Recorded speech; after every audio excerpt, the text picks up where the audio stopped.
Xbox On. Welcome to Xbox On, a podcast with one host about one console, Xbox. I'm said host Jesse DeRosa, and on today's episode, we'll be talking about the latest Xbox news for the week of September 8th, 2022, including bad news for Halo fans as 343 continues to cut and delay content from Halo Infinite. Ubisoft has a lot of Assassin's Creed games to talk about soon. Ubisoft loses ground this week in the war against the video game monoculture monopolization we've been watching, and more.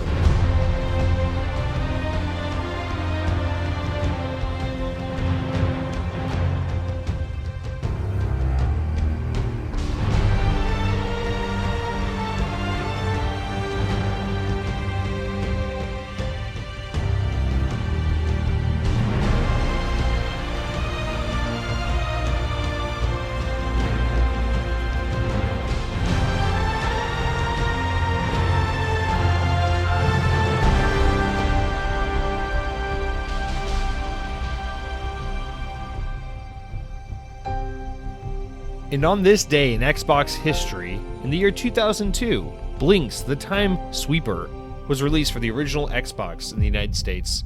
It's kind of crazy to think about the humble beginnings of Xbox and IP like Blinks, and think about where Xbox is today with trying to, or in being in the process of acquiring Activision Blizzard and King and Game Pass and blah, blah, blah, blah, and 4 console generations later. It's crazy how much has happened in 20 years, you know? I don't know. It just feels like a very different Xbox, to say the very least. But, I mean, I guess you could say that about pretty much anywhere, any developer, or any of the big three, with the exception of maybe Nintendo. They're still just making the same fucking Zelda game on endless repeat. But, hey, guys, welcome to Xbox On. Just pissed off all 7 Nintendo fans listening. I'm so sorry. Welcome to Xbox On. Guys, I'm excited to talk about news today. And don't let the top of the show scare you off too much. I know it seemed a little all negative. Halo's got some drama. Assassin's Creed, or Ubisoft's got some drama. We're getting more Assassin's Creed. I know that's a lot of negativity, but it's a positive show. We got some fun stuff to talk about. I'm really excited to get into some information. I can't believe how excited I am to talk about a video game controller. But we'll get some juicy, fun stories. We'll have a lot of positivity, a lot of upbeatness. Last night I was writing the notes for the show. I was like, damn, this is a fun week. I'm looking forward to this one. We've been having some good weeks lately. And then today I got completely out of the mood because this weekend we're gearing up for the D23 Expo, which is basically like E3 for Disney shit. And man, I don't know why I'm particularly excited. So you know how it is when it's like E3 and it's like all the big shit's happening, all your crazy video game fantasies are coming to fruition. Oh my god, they're bringing back Fable. What's this Avowed game? It looks phenomenal. You get all excited and hyped about gaming and nothing else really matters. I'm kind of having that moment a little bit with Disney because we're getting ready to figure out what theme park projects they probably aren't actually going to build because Disney's cheap as hell these days. But goddamn, am I looking forward to maybe for once in my life for Disney investing some money into Epcot. I don't know. Anyway, guys, let's talk about things that are actually relevant because 98% of you are just like, what the fuck is Epcot? And it's okay. We'll talk about Xbox. Yeah, there's a tangent. Goddamn. All right, let's start this week's podcast with our corrections, updates, and stories of mild amusement. We don't have any corrections because, as they say, I'm goddamn perfect. But we do have mildly amusing stories as well as some updates. So let's start out with all of that. Talking about getting right into the juicy shit, I guess. We keep having this Xbox, Activision acquisition, PlayStation being a little salty conversation coming up again and again because ever since the Brazilian regulatory board, ever since those documents started kind of getting dug into and reported on a couple weeks back, we've just been getting more and more of this saga that is PlayStation essentially just being like bratty, salty babies. And I don't mean that in a fanboy way. Like, again, I always want to put the context out there.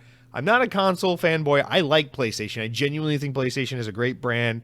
It's a great platform to play games. I love plenty of PlayStation games. I grew up exposed to more PlayStation than Xbox, but yeah, I'm calling it like it is. We got a lot of PR people and even Jim Ryan, which we'll get into in a little bit, just kind of being salty little babies about this whole ordeal. So here's our latest happening and update on that story. Microsoft had provided some clarification on its plans for the future of the Call of Duty franchise should its proposed acquisition of Activision Blizzard get the go-ahead. The company said on several previous occasions, and of course, as always, we're pulling from VGC because they're the gods of the video game media sphere. The company said on several previous occasions that it does not intend to make the blockbuster franchise exclusive to Xbox if its $68.7 billion acquisition is approved. In a statement with The Verge, Xbox boss, or CEO of gaming, Phil Spencer said Microsoft had committed to making the series available on PlayStation for, quote, several more years after Sony's current marketing deal with Activision expires. You know, the marketing deal that, like, gives PlayStation players exclusive modes that Xbox gamers don't get, that gives exclusive pre-order bonuses, that gives PlayStation all this special treatment and literally puts a middle finger up to Sony, or to Xbox players and PC players. Well, now Sony, the kings of trying to make people fucking salty by stealing content, are getting salty about content that could potentially be taken away, but it clearly isn't, because as we'll talk about, Phil Spencer says, we're not taking your goddamn games away, okay? Quote, in January we provided a signed agreement to Sony to guarantee Call of Duty on PlayStation with feature and content parity for at least several more years and beyond the current Sony contract. An offer that goes well beyond typical gaming industry agreements, said Microsoft's gaming chief. I'm going to stop there before we get into it, because that is incredibly insightful and important to note. Because yes, we, like, everyone, the second the Activision, bombshell story dropped, like back in January or whatever it was, we were all mind blown that this was even happening. What the fuck? Microsoft buying Activision? Holy crap. But the funny thing is how it seemed like collectively, and I'm talking about everyone from, like, the rational, like, everyday gamers who have, like, the common sense to be like, okay, like, I'm not out here, like, for blood of PlayStation players, like some kind of fanboy, all the way to the most extreme ends of the fanboy spectrum, where people are just like, fuck PlayStation. If you play PlayStation, if I catch you in public in a PlayStation t-shirt, there will be blood everywhere. Like, fuck you. Like the whole spectrum seemed to be on this very rare instance of agreement and just mutual understanding. Like, there's no fucking chance in hell Call of Duty just ceases to be a game available to PlayStation players. So the fact that we just have to keep talking about this, I just want to preface, is just beyond me, because it's like, yes, there's no way it benefits anyone, Microsoft included, to just remove Call of Duty from the fucking PlayStation platform. But anyway, for Phil to go as far as to say, yo, in January we signed an agreement with Sony, basically before there was ever like any serious, confident like understanding that this deal would even go through. Like, we knew, first things first, we gotta sign this fucking agreement with Sony and be like, yo, we're not taking Call of Duty away from you. Saying feature and content parity. So not only that, but they're saying, Sony, yes, we're trying to buy Activision, but before you freak out, we're not gonna take this game away from you, and we're gonna play nicer with you as the potential future owners of this IP than you play with us right now as someone who just has a fucking marketing, like, promotional agreement on the franchise, doesn't even own the fucking game. So that right there is like, it just, I don't know. Again, it's cool how the continuing boiling of this story, the back and forth between Microsoft and Sony, has spurred so much of the tension and the actual, like, corporate rivalry that goes on behind the scenes, to where we, as, just unassociated, I guess, consumers, kind of get a little bit of the glimpse behind, like, the, oh shit, yeah, this is there's some bad blood here, not even from a console war standpoint, but just from the simple understanding that, like, hey, this is a business, like, this shit financially affects Sony and it matters to them, like, and I don't know, just to get to kind of see this side, especially when Phil Spencer is always like the guy who's like, oh yeah, we want to play wherever you want to play, and Sony's always just like, yeah, we don't fucking acknowledge Xbox because we're better than them. And this just kind of forces both sides to acknowledge the elephant in the room and the uncomfortable situation and the fact that these are competing companies at the end of the day. But anyway, literally agrees, Phil Spencer, in January, signs a provisional agreement or something like that with Sony to say, we're not taking this game from you. The game will continue to release on your platform with content parity, which you can't even promise, and you don't even own the fucking game, and it will go well beyond the industry agreements. Now, put a pin in that, because we're going to get back to that with an update that came out today.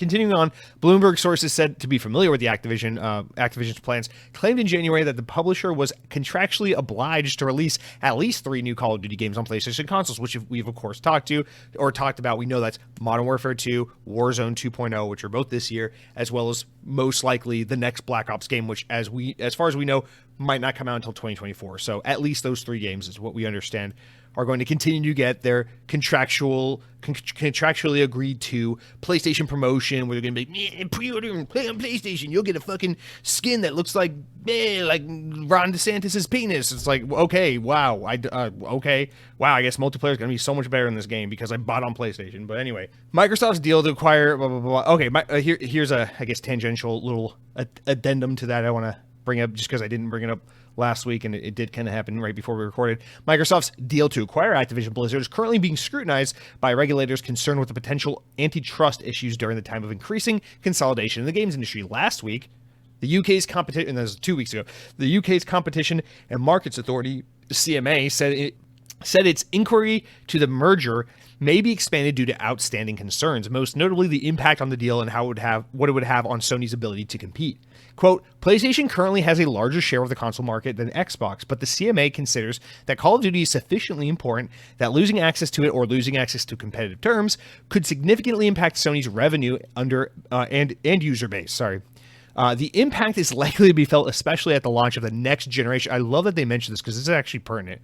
The impact is likely to be felt especially at the launch of the next generation of consoles, where gamers make fresh decisions about which console to buy. The CMA believes that mergers could therefore significantly weaken Microsoft's closest rival to the detriment of overall competition in console gaming. CMA said Activision, Microsoft, Blizzard, blah blah blah, have until September 8th, which is the day this podcast goes live, to submit proposals addressing its concerns, and that if suitable proposals are not received, then the deal will be referred for further investigation. So this might get punted. Now, just to be clear, I'm not trying to sensationalize this.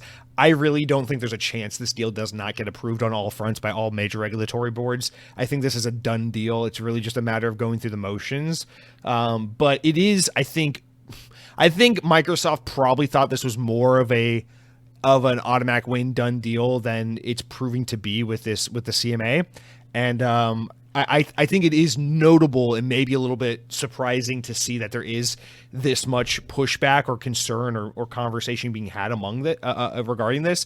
And I wonder if that has to do with the extent of solely with this relationship between how Call of Duty affects the competition between Xbox and PlayStation, or if it's that paired with the fact that since this deal was announced back in January, we have just had 8.6 trillion fucking announcements that Tencent, blah, blah, blah, Microsoft, blah, blah, blah, the fucking Embracer, blah, blah, blah. It's like, you can't fucking go to the store and buy a goddamn box of baby wipes without it being owned by fucking Tencent or Microsoft at this point, or Embracer Group. So I think it's just the fact that since that massive bombshell of a merger and acquisition was announced, or that deal was announced, we've only just gotten so much more and more of this. It's just been, brought up to 11, and the arms race continues to just heighten more and more and more. And I think that's starting to raise awareness, hey, something's up. And honestly, personally, from the perspective of someone who's whatever, this deal is happening, whether we like it or not, it is what it is. I kind of commend the CMA for at least just trying to scrutinize it and think about it, because at the end of the day, I don't personally care about this deal from the perspective of I want green team to beat blue team. I care about it from the perspective of I want there to be as much independence across the games industry as humanly possible, so that we can continue to have unique identities and just fewer of the same hands on all the fucking projects in the world. Wouldn't it be nice if all the music in the world weren't written and recorded and produced and owned by 4 people? I don't know. Bad example, I guess. Whatever. Who cares? I don't know. We got to put that in there. And I know it's a little detour from what we're talking about, more specifically directly between Microsoft and Sony, but interesting to note. And then we today get an update on this story where this is where it gets super juicy, where Jim Ryan has to jump out and be like, yo, fuck you. And also be sure to buy Death Jr. now available on the PlayStation Portal. He says, or the story reads, from Video Games Chronicle, the update, Sony Interactive Entertainment CEO Jim Ryan has called Microsoft's proposal for keeping Call of Duty on PlayStation consoles, quote, inadequate on many levels. And this is one of the, speaking of rare moments where the world kind of comes together and agrees on something. This is one of those rare moments where everyone came together and was like, what the fuck kind of comment is this? And I wonder if we're just kind of misinterpreting it, or if Jim Ryan just kind of maybe spoke a little bit, or had a moment of poor word choice and didn't mean it the way it came out. But let's read his comments and then pick on him a little bit. Last week, Microsoft provided some clarification on its plans for the future of Call of Duty, blah, blah, blah, as we just talked with the acquisition. And a statement with The Verge, Xbox boss Phil Spencer, also known as the CEO of gaming, said Microsoft had committed to making the series available on PlayStation for several more years, which we just talked about. During this period, Call of Duty games would release for PlayStation and have feature and content parity. While the Xbox exec claimed the offer goes well beyond typical gaming industry agreements, Sony's Jim Ryan told GamesIndustry.biz that the company is not satisfied with the proposal. Quote, I hadn't intended to comment on what I understood to be a private business discussion, but I feel the need to set the record straight because Phil Spencer brought this to the public forum, Ryan said. Microsoft has only offered for Call of Duty to remain on PlayStation for 3 years after the current agreement between Activision and Sony ends.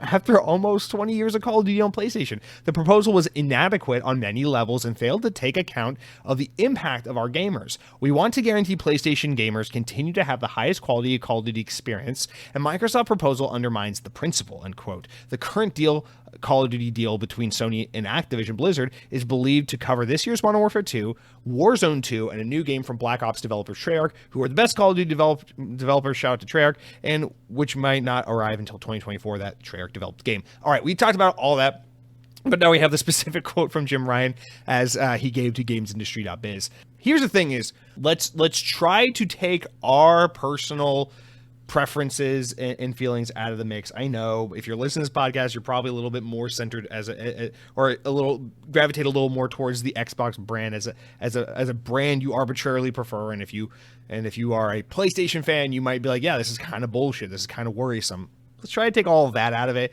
and just boil this down to Phil versus Jim, because it is, in a lot of ways, it is both sides trying to protect themselves. The problem is every time Sony comes to the table and says something about this, it shows how scared they are and how nervous they are, and I think rightfully so.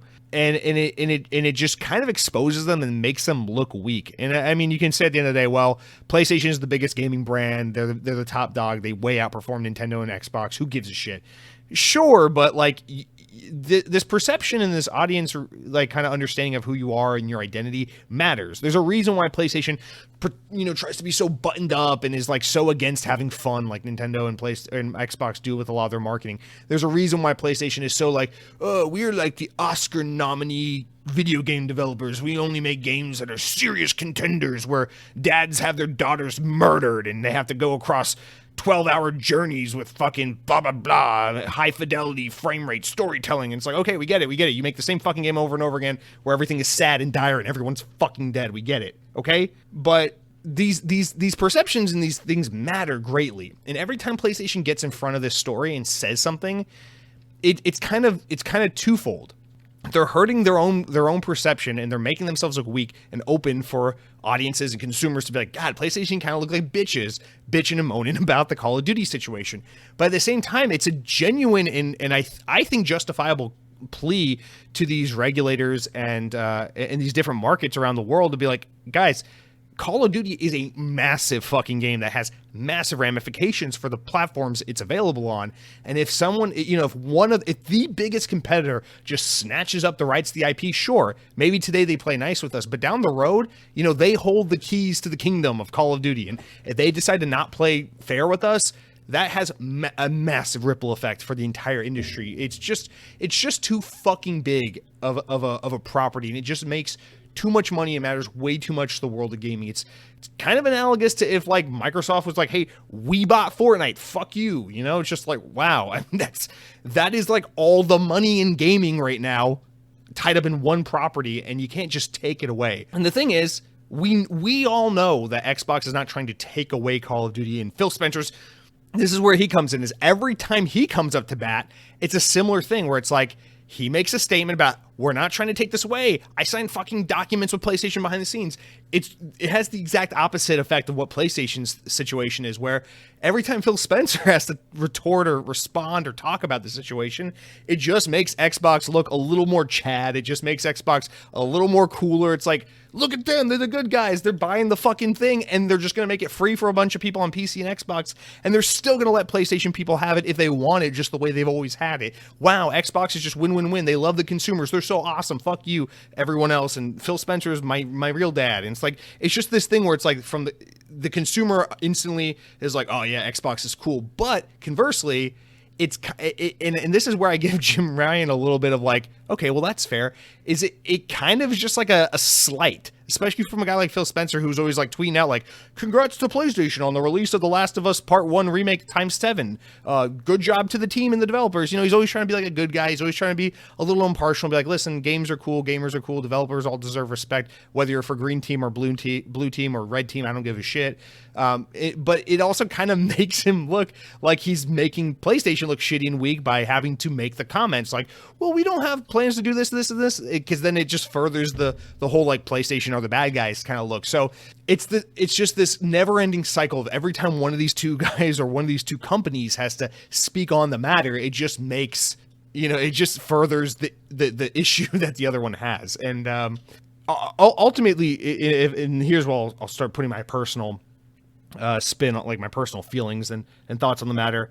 I genuinely, and I don't mean this as an Xbox fan, I just think in this instance, Phil Spencer, I think, is being an honest fucking guy about it. I think he's like, hey, we're not trying to take this game away. And remember the comment he had, I think it was 2 weeks ago, where he's like, listen, it is not financially viable or feasible for us to even be considering taking Call of Duty away from PlayStation.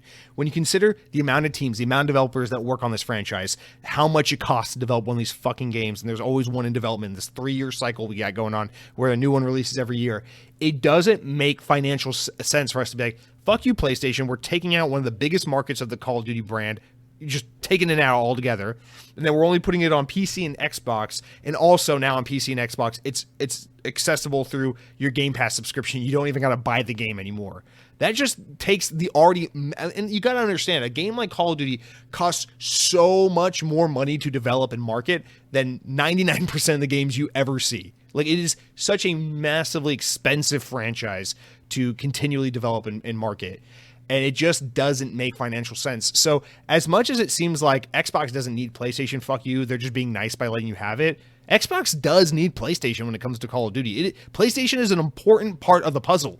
Because, and I don't mean this as a slight to people who play PlayStation, but Microsoft needs a contingency, a group of gamers who are going to be, I don't want to say dumb enough because it's not really fair or nice, you know, but they need that group of gamers who are going to be willing to go spend $70 on the next Call of Duty, while all of us on Xbox and PC are like, yeah, sure, yeah, including my subscription I pay $15 a month for, I'll just play it along with fucking Yakuza 4 or whatever, you know? So they need that. They rely on that to help fund the development and help sustain the platform and the ecosystem and everything. So at least for now, I think Microsoft needs Call of Duty and PlayStation and all that to be kind of as is, just as much as PlayStation is desperately and kind of pathetically in the media spotlight grasping for like, it's not fair, they're taking Call of Duty from us. And I think a little bit of the other thing PlayStation is complaining about here and ringing the alarm over isn't even necessarily the fact that, oh, they're going to take Call of Duty away from us in a year or something when the deal is done. I think what they're saying is, no. We're worried about down the road. Of course, today, Phil Spencer, it's easy for him to say, we're going to honor a contractual agreement that Sony had with Activision. We're going to continue to allow this stupid marketing deal, blah, blah, blah, this, that. But who's to say, because things change, like, you know, strategies change, platforms change, everything changes. Who's to say in maybe 3 to 5 years, the strategy isn't different? You know, the priorities aren't different. And at that point, Microsoft could just be like, you know what? No more Call of Duty on Xbox. Now, I don't foresee that happening. I don't know when or why that would ever make sense. Things can happen. I never say never, right? But I think that's what PlayStation's really concerned about. It's not today. It's not tomorrow. It's years down the road. And they don't want to be in the situation where they feel like, you know, these are massive companies that need to constantly looking at the forecast, looking at the market, looking at the roadmap and saying, what does our financial forecast look like for this year, for this quarter, for that quarter, right? And if at any point in time, you think 3 years from now or whatever, there's just this constantly looming fear that Microsoft could just take Call of Duty away from us if they see fit. If they feel like this is the way that they can, kind of like strangle us a little bit and grab some instant market share, or like the timing is right for whatever reason, they can do that at their will at any fucking point in time. And I think that's what Jim Ryan's upset about, and that's what they're really getting at, is that uncertainty and that constant looming fear that something could happen. Maybe not now, but at some point something could happen. I think that's what they're getting a little worried about. But the conversation just continues to be more and more ridiculous, because for Jim Ryan to call the agreement inadequate on many levels, this is the part I want to close on. That just falls on deaf ears so fucking hard, because, dude, I mean, I know, and I always bring it up because I think it's fair to be fair, right? From, what Call of Duty was it? I think it was the original speaking of Modern Warfare 2, I think it was the 2009 Modern Warfare 2. I believe it was starting with this game, is when Microsoft during the Xbox 360 days had a marketing partnership with Activision where map packs came out to Xbox platforms exclusively for 3 months before they came to PlayStation 3. So I always want to bring this up because it's not like PlayStation started it. They just took it and played a little dirtier than Microsoft had already played. And so in the PS4, Xbox One generation, where everyone decided it's not cool to like Xbox and you gotta like PlayStation or you're not a real gamer, PlayStation got the marketing deal with Call of Duty, and they played a little dirtier. They're like, no, we want exclusive content. We want exclusive modes. We want shit Xbox gamers are never going to get. And that's where we get the Sony and Activision relationship we see to this day. So think about that. 2014 is when that generation really started kicking off, but that was the last year. Xbox was in bed with Activision. That was Advanced Warfare. So I think this begins in 2015 with Black Ops 3 is when PlayStation and Activision start getting in bed. And so it's 2022. We're looking at 7 years of this fucking relationship between Sony and Activision. Let's say the old relationship with Xbox and Activision was 2009 with Modern Warfare 2 until through 2014. We're at a point now where PlayStation has had the marketing deal and the fucking exclusive content and the fuck you anti-consumer bullshit with Activision and Call of Duty longer than Xbox even had it. And the reason I bring this up is to say you don't get to fucking call it inadequate at this point, because you play dirty too. So for Xbox to even give you any trail of crumbs in this deal at all, I think is adequate. Because again, this isn't fucking elementary school where your teacher tells you gotta share your fucking glue and scissors with your neighbor and be nice to everyone. This is the fucking corporate world where it's all about cutthroat and fuck everyone and make money and exploit anyone and anything with a heartbeat you can find, And for Microsoft to even be like, yeah, we're going to play ball with PlayStation, even outside of the default agreement, tells me that it's absolutely adequate. You're not entitled to any of this. Now, it's important to note, Jim Ryan says the deal we signed in January that Phil Spencer's referring to only agrees to the 3 contractual games that they already have to agree to. So he's lying. He's not talking about agreeing to anything post that. But again, we all fucking know there's no chance in hell. Let's fast forward to 2025, okay? Modern Warfare 2 is out. Warzone 2 is out. It's made $1 billion, and you've already played as all your favorite fucking Kardashians in the Battle Royale world. And fucking Black Ops 7 is out, and I'm over here telling you it's a good game while all you guys are like, yeah, shut up, no one cares about Call of Duty. Okay, fast forward. It's 2025 now. We're waiting for Call of Duty Vanguard 2. Everyone's rolling their eyes because no one fucking wants it, but fuck you, it's happening anyway. We're rewriting World War II. It was actually all about this amazing cast of awesome, progressive, pink-haired liberals, and they totally destroyed the Nazis and fuck Hitler, and that's the story, and we're all not excited for it, but it's happening anyway, right? Fast forward to 2025. Xbox is still going to put that game on PlayStation. Mark my goddamn words, okay? If you want to go spend $70 on PlayStation, you go do that. I'll get it for free on my Game Pass subscription, and then I'll tell you guys, it's not that bad, guys. The multiplayer is pretty good, and you'll all be like, fuck you, we're waiting for Elden Ring 2 or whatever the fuck's happening at that point in time, right? Okay?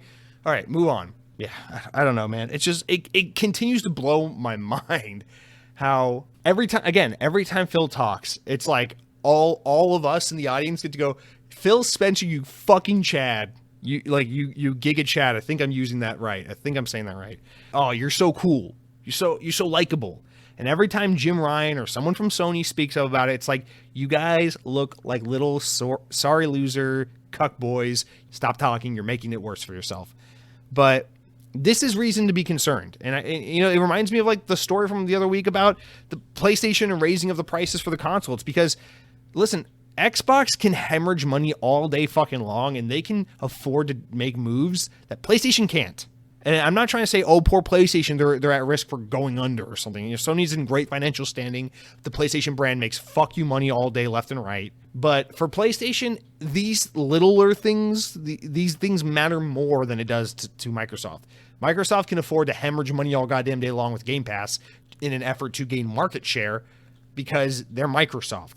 Sony could never do that. That's why they'll never have a service half as good as Game Pass, because they can't afford to be that way. They can't play that game. They have to play differently. And so this stuff is really starting to scare them because everything is shaking. They're starting to get some negative press. People are starting to kind of get a little fed up with their shtick about like, oh, it's The Last of Us, but you got to understand it's the 5th time you bought it, not the 4th time. So it's worth $70 instead of $60 now. It's like, oh, okay, I don't doubt it was hard to make. I don't doubt it's a very beautiful remaster, but like, who gives a shit, you know? It's like one of these things where it's like you're starting to see a little bit of the shiny allure that PlayStation had all throughout the PlayStation 4 generation start to the shine is starting to wear off a little bit, and people are starting to be like, we want more, you know?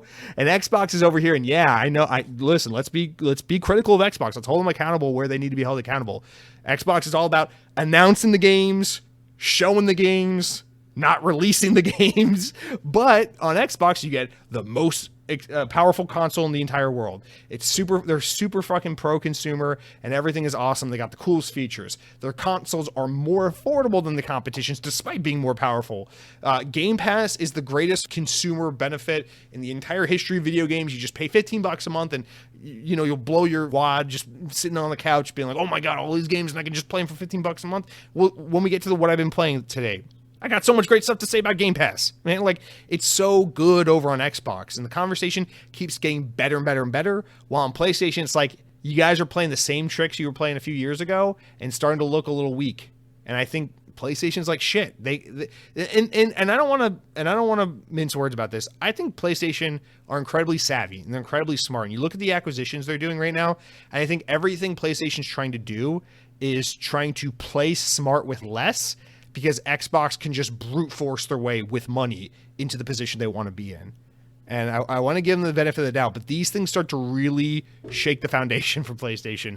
I guess I'm just grateful for it because we get to see all the spicy corporate warfare, I guess, between the two. Anyway, let's move on. That's enough of that. Fuck you, video game companies. I just want to play my tiny kin on Xbox Game Pass. Anyway, we got an update here. I don't have much to say about this, but it is confirming something we've talked about twice on the show now. In fact, we talked about it last week. Microsoft have officially confirmed the Xbox Game Pass family plan that it's been testing for the past month. As uncovered via a leaked image a few days ago, the new subscription tier is called Xbox Game Pass for Family and Friends. At the moment, it's still only available in Ireland and Colombia because fuck Americans. No, because we don't know. But now it's available to all players in those countries instead of just those who are part of the Xbox Insider program.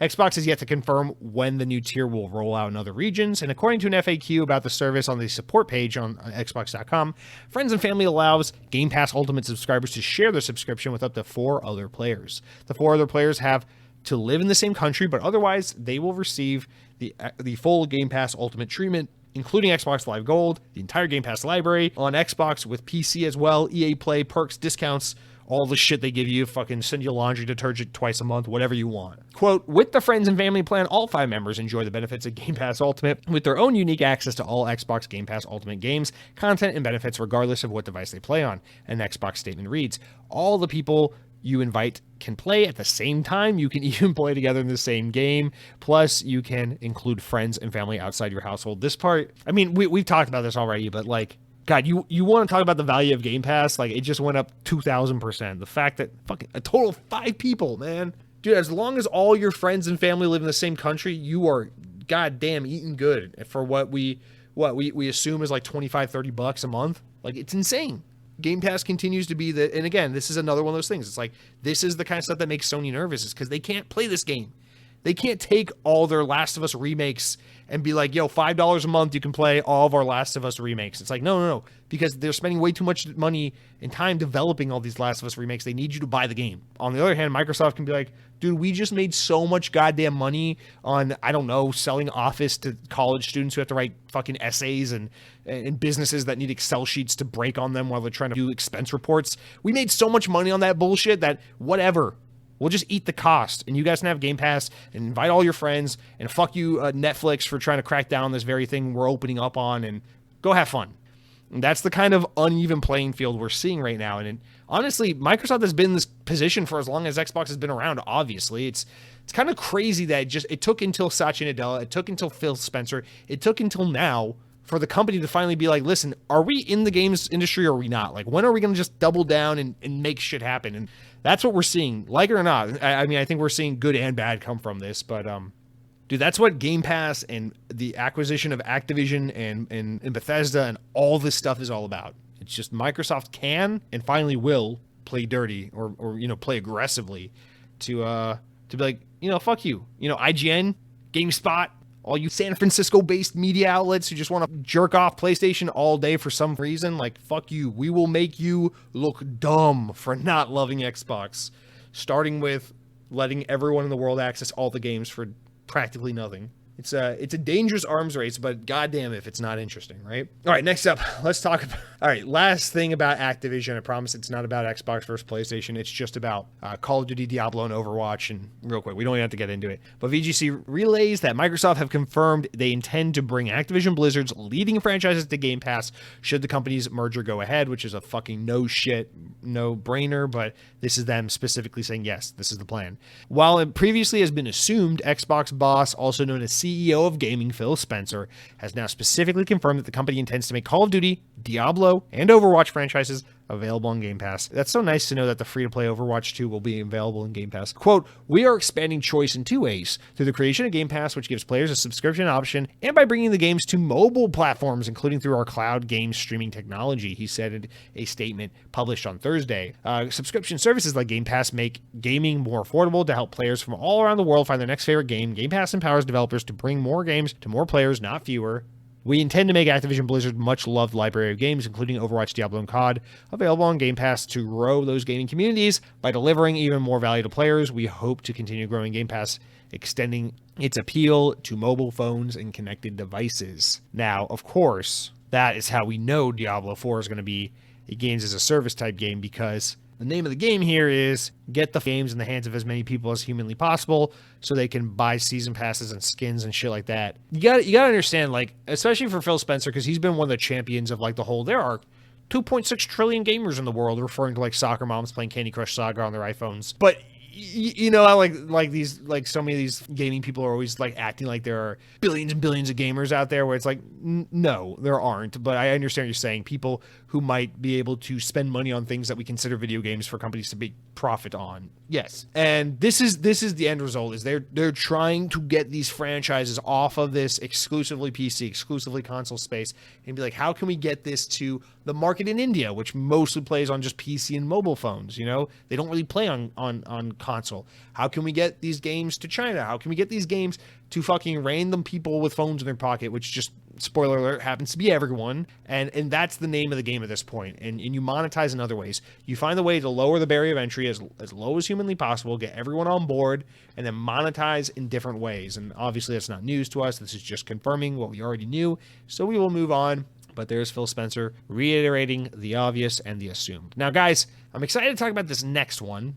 This is a story of mild amusement, I guess technically, because I'm pretty excited for it. I just I don't know if I have enough to say to make it a proper story. But guys, after speculation, long months of reporting, Microsoft has officially announced the white version of the Xbox Elite Series 2 controller, but it has also revealed that it'll be cheaper than the black edition. Now, you'll say, why does the color make a price difference? Well, listen up, motherfuckers, because this is how they're going to sell you two of these bad boys instead of one. The controller, which has been sold under the full name Xbox Elite Wireless Controller Series 2 Core, can't forget core, is similar to the Black Elite Series 2 controller, but will come with fewer accessories. As a result, the controller, which will be available on September 21st, will cost $129 instead of the $180 being charged for the black version. Players will be able to buy a separate complete component pack for $60, which, if you do the math, will bring it up to the black version's $180 price tag.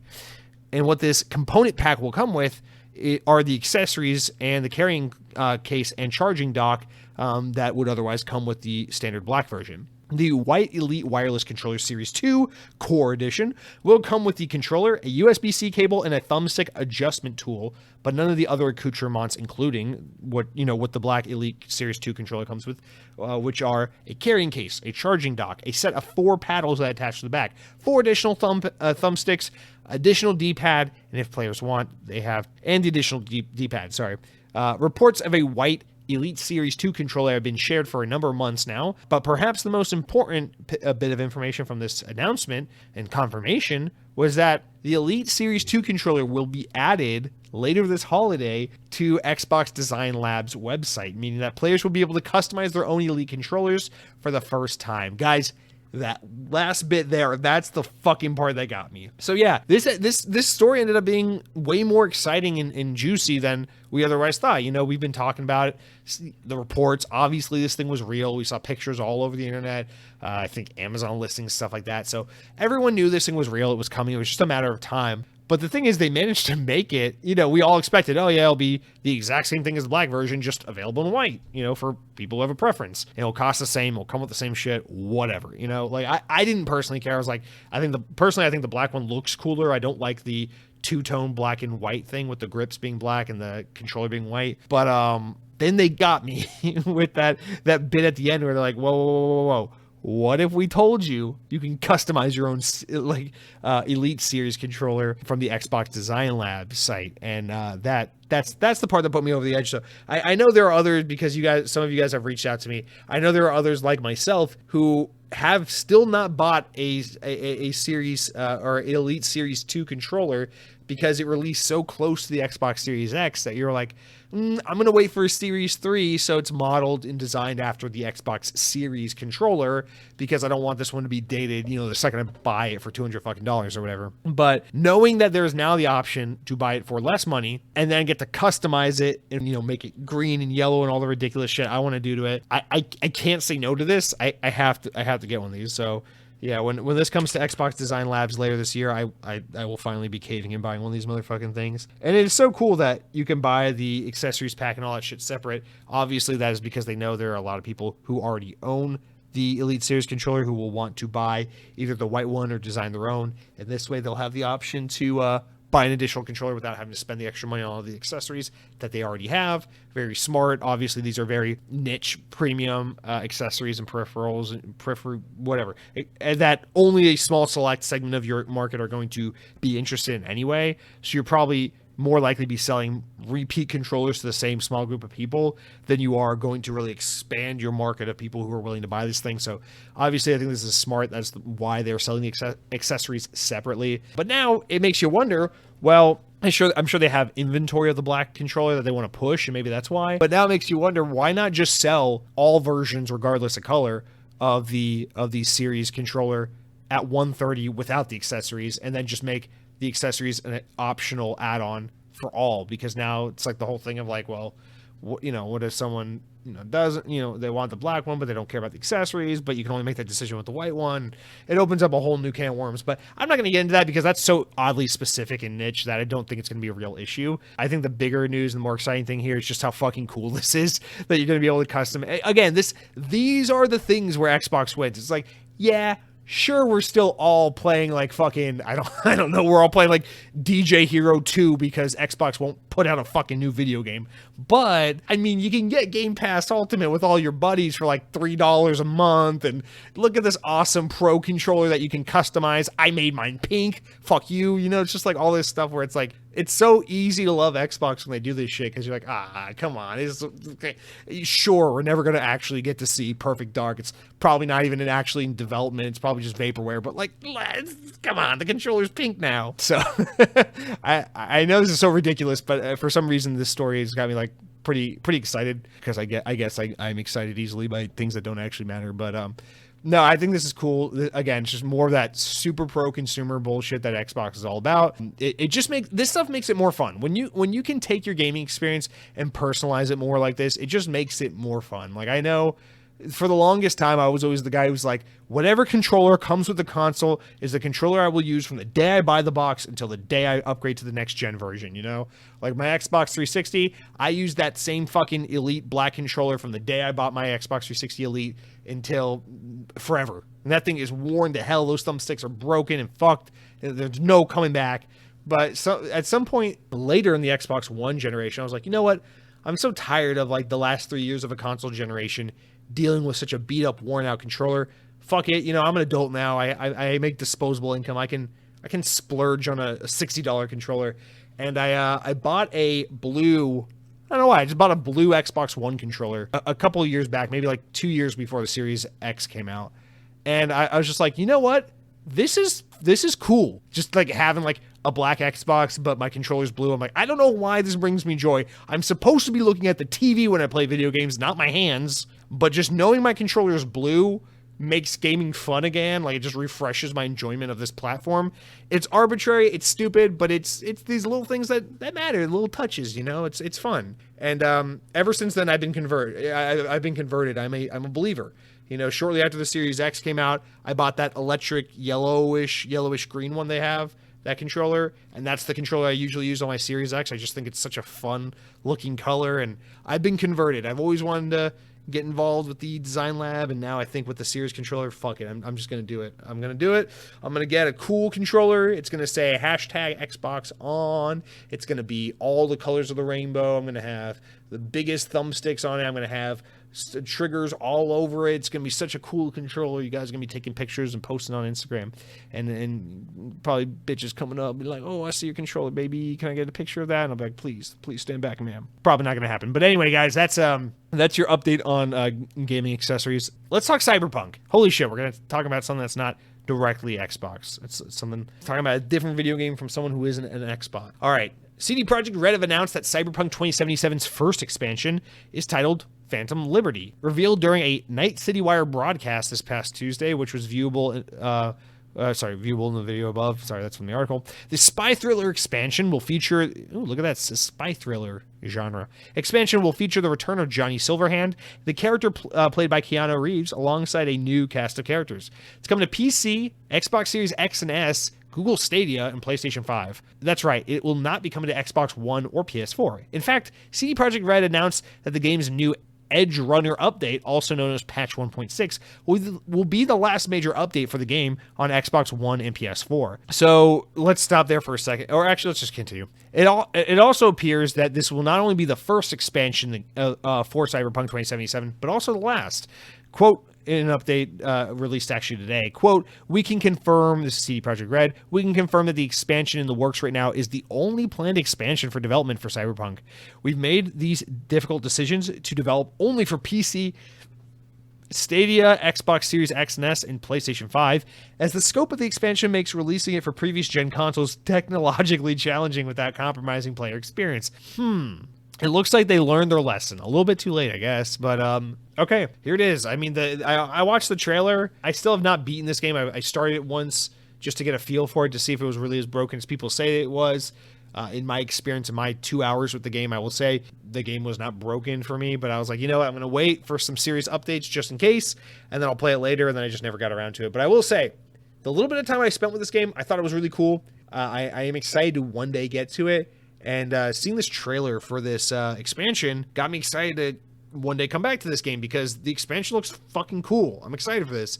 And, you know, I never played The Witcher 3, just not my cup of tea, but I know that fans of The Witcher were incredibly pleased and really surprised with just how good the expansions for that game were. What were they? Blood and Wine, and I forget the other one. But, yeah, I know Witcher 3 was known for having just like really exceptional DLC, really exceptional expansions.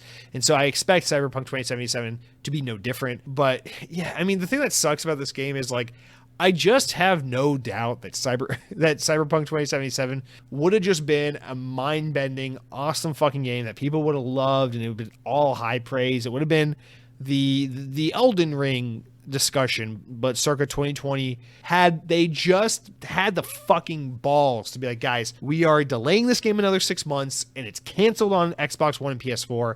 We're not doing the previous gen version. If they had just had the fucking the guts to make that decision, as tough as it may have been, at the right time.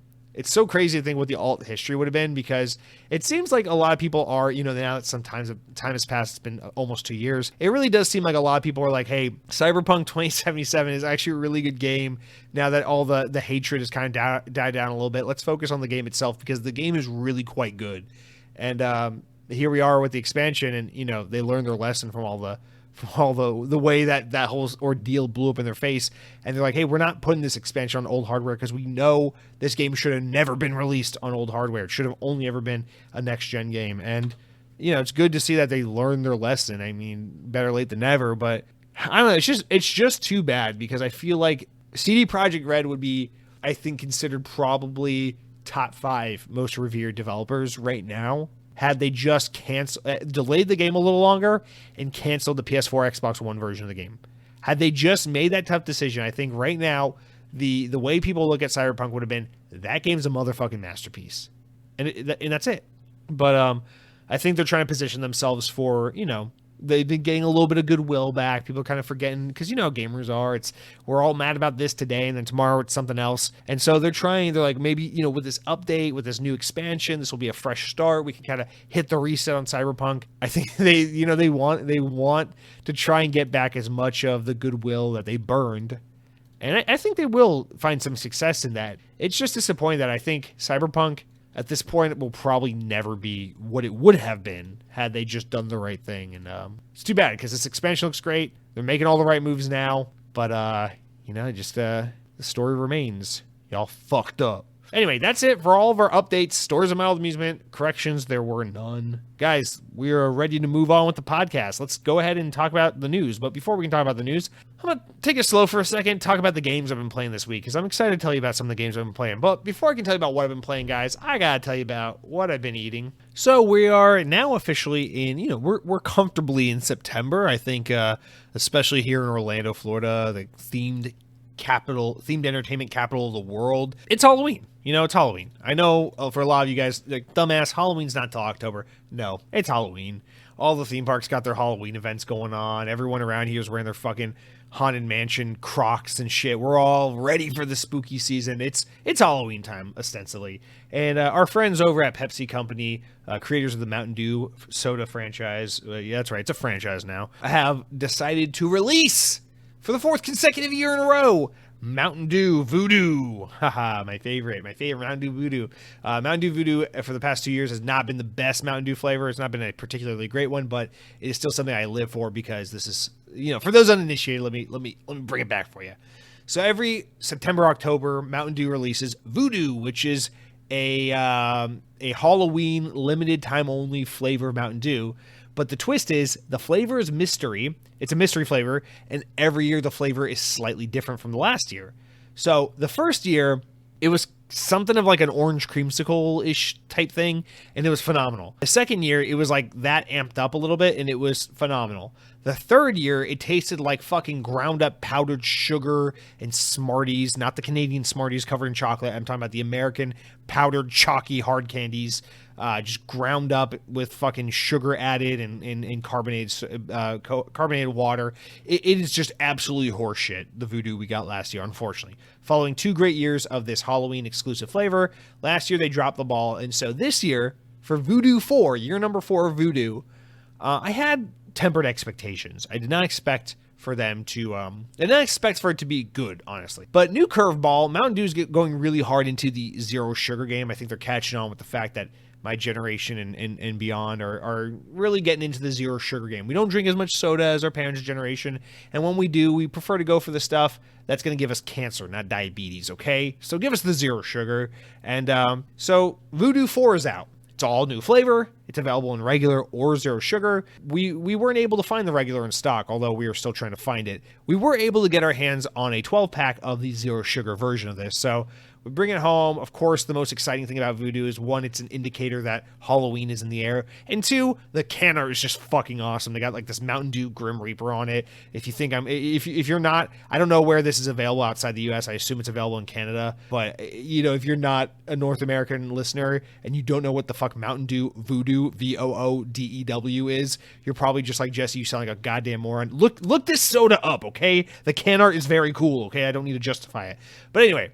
So we have the zero sugar. We're still looking for the regular one. So you got to understand, obviously, zero sugar usually doesn't taste quite as good as the regular one. The flavor's a little off, a little more artificial, whatever. We crack open one of these bad boys. And again, I'm remembering last year, Voodoo 3 was not very good. Not expecting the world from this. I got to say, it's definitely not as good as the first and second version of Voodoo were. It's not that good. But it is good. It's a big step up from year 3, and it's definitely enjoyable enough that I can actually get through it. In fact, last year, Voodoo 3 was so goddamn bad, I still have like half a 12-pack somewhere in my pantry just sitting there waiting for the sweet embrace of death because I refuse to drink that shit. But Voodoo 4, not the case. The can art, even cooler this year than last year. The flavor, a big improvement over last year, but not quite as good. To me, it tastes like a combination of the first and the third year's flavor, like half and half.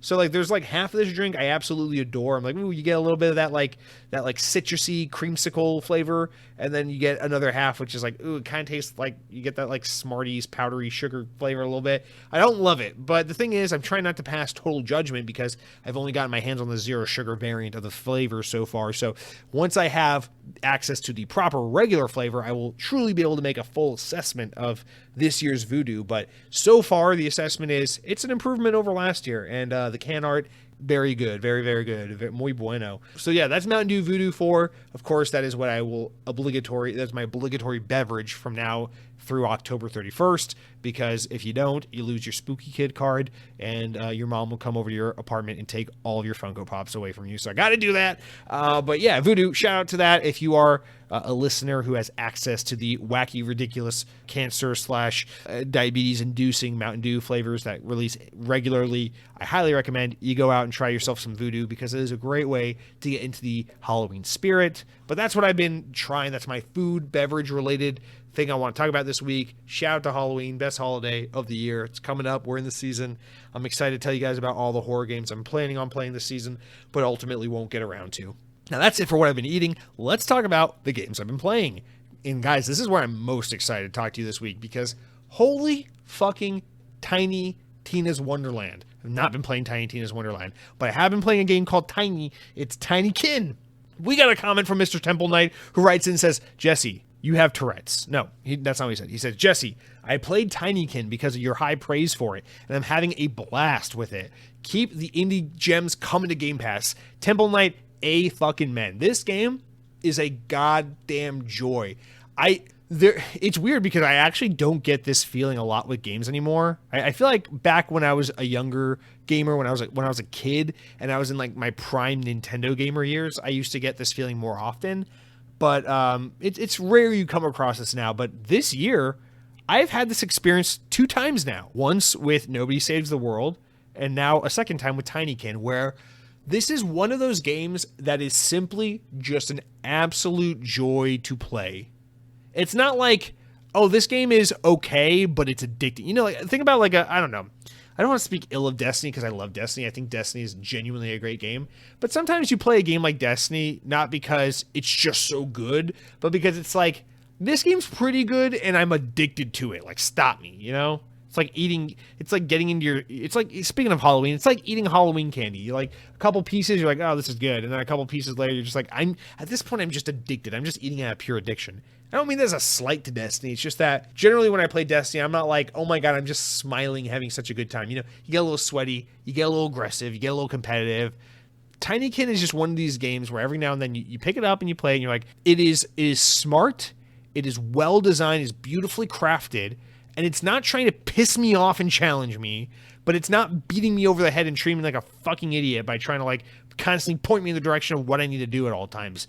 It is just a game that is so confident in its design and so confident in its uniqueness and its charm that it just embraces what it is, does its own thing to the fullest extent it can, and you just have a visual, like an actual fucking notable smile on your face the whole time you play, because it's just pure joy. I don't even know what I can equate it to. You know, it's like Tinykin, just like Nobody Saves the World, is that video game equivalent of just like getting on a roller coaster. It's not the craziest roller coaster you've ever been on. You know, it's not the craziest ride you've ever been on. It's not trying to break new ground, but it's just so insanely fun. And that's all. It's all it needs to be. It's just fun. And so I don't know why I keep going on and on about this without just telling you why the game is good. But this game is, I'm in love with it. So last week I was struggling to kind of explain what kind of game it is. I think I over-explained it last week. It's really simply just a 3D puzzle platformer game. Obviously, it has a lot of Paper Mario inspiration from its aesthetic with the 2D kind of animated cutout in a otherwise 3D world, but the gameplay itself is heavily inspired by Pikmin, no doubt. So obviously lots of Nintendo influence on this game. But the thing is, you know, Pikmin has a lot of strategy, real-time strategy influence in it, where, you know, you all the different Pikmin have their different abilities, and you got to harvest them and collect them and find all their... It's like a strategy game. It's like, I only have this much time to accomplish this task. It's like, okay, I need my blue Pikmin over here working on this thing. I'm going to take my yellow and my red Pikmin, and they're going to be over here destroying this wall and attacking this enemy. And where are my fucking pink and white Pikmin? I need them over here doing this. And it's like, you know, it's like you're controlling an army. You're trying to time everything and strategically plan out your thing. Tinykin takes the Pikmin formula where it's like you got these different Tinykin, which all have different colors and abilities, and they all do different things, but it takes away the stress of like, you only have 40 minutes to complete this task, and you have to strategize. It just makes it kind of a little more collect-a-thon, 3D platformer, light puzzle solving, where it's just like, yeah, the purple Tinykin are strong and they can pick things up, and the red ones can make things explode, and the yellow ones can build bridges to help you reach faraway points and all this thing. And they all do different things, but there's no rush. You know, each level, there's only 6 levels in the game. They're all about 40 minutes to an hour long, depending on how long you want to spend in the level collecting and trying to do it all and see it all. And it's just like every level is just a big toy box. You know, it's like think Toy Story. You've been shrunk down to the size of a toy, and you're in this big house. It's like Honey, I Shrunk the Kids or Toy Story, and it's just fun to fucking explore. Like, one level is the bathroom, one level is the kids' room, one level is the kitchen, one level is like outside in the yard or whatever. And it's just so much fun to be shrunk down and to do this sandbox level where it's like, I'm just going to explore. How do I reach that height? Which Tinykin will help me solve that little thing over there so I can collect all those honeydew, which are like your gold coins. And, I want to help this guy accomplish that task so I can unlock this puzzle piece, and that will help me collect all the things so I can get the achievements and all that. It's just pure fun and joy. None of the puzzles are like, it hurts my brain, I have to really think hard to play it. No. It's all very intuitive. It's all mechanic-driven puzzles. It's not like, think really hard. What was that thing that the guy said 30 minutes ago? It's not that. It's just, okay, what tools at my disposal can I use to reach that platform? It's just all super fun, super fluid. It's that kind of smart level design where, like, it's not hard, but the game design is so good at kind of helping you reach the point of understanding what to do and how to approach situations, that it makes you feel like you're doing it, but really, it's just really clever level design that's kind of helping guide you through what to do at each point throughout the level. And man, I just don't know what to say. I just think this game is absolutely phenomenal. It's so good. I tried to savor the game as much as possible. I started on a Saturday afternoon. I was like, I want to make this game last me at least like 3 or 4 days. I don't want to just blast through it. I couldn't help myself. I beat probably 85% of it in one sitting on Saturday. And then on Sunday, I had like 2 more levels left, and I ended up just knocking them both out. I remember, like, as I reached the last level, I was like, I need to stop, maybe wait a few days and just savor this. Like, I want to fully appreciate and enjoy this. I couldn't help myself. I just had to blast through the game. And it's so rare when it's so rare when you have that experience in a game where it's like, I don't want to wait. I don't want to savor. I don't want to put it down. I want to fucking play the game. And it's just, man, it's such an absolute joy. This is a massive get for Game Pass. And these are the things I think are the most important for Game Pass, because ultimately the thing that's going to get you in the door with Game Pass is, oh my God, I can just pay $15 and get Starfield. I don't have to buy it. Wow, Game Pass is such a great deal. Sure, that Halo Infinite, Starfield, Redfall, these games are going to get you in the door with Game Pass. But it's the discovery of these other games that you otherwise would have never known about or never thought to give a try or anything like that, like Tinykin, which are going to win you over. These are the things that are going to expand your horizons, teach you about all these different genres and game types you otherwise never would have given the light of day to. And this is the true benefit and the joy of Game Pass. Now, this is a game I definitely would have played or bought with or without Game Pass, but it makes me so happy that's a Game Pass title, because I'm excited that there are people who probably are, especially on Xbox, dude. Xbox is a platform, aside from like fucking Voodoo Vince and Blinks the Time Sweeping Cat, this is a platform that's very much centered around mature rated games, gun violence, racing, sports, and things like that. And I suspect, there are a lot of people who listen to this podcast who might be predominantly PC or Xbox gamers from their whole gaming history. Games like Tinykin, which are heavily Nintendo inspired, might be a massive blind spot to you. You may have never fucking Pikmin and Paper Mario and shit. I'm not playing those games. Those games are kids, whatever, But thanks to Game Pass, I think it just lowers that barrier of entry more than ever before. Where it's like, dude, why not? We're in the slowest fucking game release year in a hell of a long time. I know ain't nothing happening right now. You're not getting Starfield this year. Don't you fucking tell me otherwise. Call of Duty's not for a little while. Batman's not for a little while. Harry Potter got delayed like I fucking told you it would. Go play Tinykin. It's great. Go expand your horizons. Try something different. And it's just, and that's not me telling you right now to do that. Do what you fucking want. But it's just me being joyful knowing that is the benefit of Game Pass, and that is the kind of world we live in now, where I think there's just so much more potential for exposure to great games like this because of platforms like Game Pass, which, sift through. There are so many games coming out all the time. It's so hard to keep up with all the new stuff. But thanks to Game Pass, there's a pretty well curated list of hey, people have gone through and made sure that these games are notable. And if something's on Game Pass, it's at least not garbage, And so it helps bring attention to especially great projects like this. And I just hope that a lot of people are able to play this game and discover this game thanks to Game Pass. And in general, developer Splash, they're called Splash Games, or Splash Studio or something like that. Sorry, I forgot. God, this project is just so good. You can tell they're heavily Nintendo inspired. The only other game they ever made, I'd have to look it up, I forgot, came out maybe 4 years ago, or 3 or 4 years ago.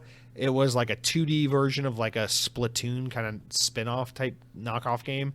You can tell they are heavily inspired by Nintendo games, but I always wanted to play a game and never gave it a go. But oh my God, I'm so glad I didn't sleep on Tinykin, because this game, I gotta say, man, in a world where we're not getting Redfall this year, we're not getting Starfield this year, Halo's just been a huge letdown this year, as we'll talk about in a little bit. I'm so grateful for Tinykin and Nobody Saves the World, because these games are easily, at this point, my favorite games I've played of the year. And yeah, I'm looking forward to Modern Warfare 2. Yeah, I'm looking forward to Sonic Frontiers, no doubt. But, until we get there, at least, these two games have absolutely stolen my heart this year. And, man, I just think this game is so great. I highly recommend it. It's super cute, super fun. And, 6 to 7 hours really well spent, I'll say. All right, that's the main thing I've been playing this week. The other game I've been playing, it actually just came out the other day as of the time of this recording, Disney Dreamlight Valley. Now, of course, I know what you're thinking. Of course, Jesse's playing the fucking Disney Game Pass game. Well, yeah, no goddamn shit. Of course, I'm going to give this game a go. You didn't think I wasn't. But yeah, of course, yeah, I downloaded it, I played it. I probably put about 2 hours into it yesterday. I gotta be honest, I don't know what I was expecting this game. I tried not to follow it too closely, because I was like, let me speak as a Disney fan. These things are a dime a dozen. There's always these little cash grabby, shitty little Disney games. There's a lot of them on DS and Wii, where it's like, dress your character, run around a Disney enchanted fantasy world, talk to Belle and the Beast and fucking Mermaid, and do quests and decorate your character and make them look super lame and eat a cake with Mickey Mouse. It's just like this stupid, shitty, yeah, 5-year-old, buy a video game. Tell mom and dad to buy you this video game, please, kind of stuff. And I didn't know if this was going to be that or if it was going to be like a really, really cheap mobile game kind of ported over to console. It is developed by Gameloft, after all. They're the fucking French kings of game development on mobile. And I had really no expectation for this game whatsoever. I really expected 20 minutes in, I'll be like, thanks, no thanks, and delete it and move on with my life. But gotta be honest, man, I'm having a good time with this game. I don't love the art style. I don't love the character creator. I don't love the jank. This game has some serious jank. You can tell it's made by a mobile developer that doesn't have a lot of console experience. Like simple things like just moving your character with the analog stick sometimes get gunked up. You'll fully press the analog stick in a direction. You'll barely move at all. It's got some jank. It's got some shit going on with it. It's not great, but it seems like all the core elements, the design philosophy behind the game is actually fairly decently fleshed out.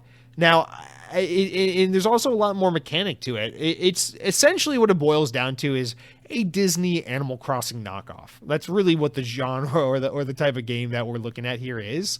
And I mean that in the best way possible. Animal Crossing is a great game. It's a game I mostly had my fill of. You know, I played Animal Crossing a lot on DS and 3DS and Wii and a little bit on GameCube back in the day.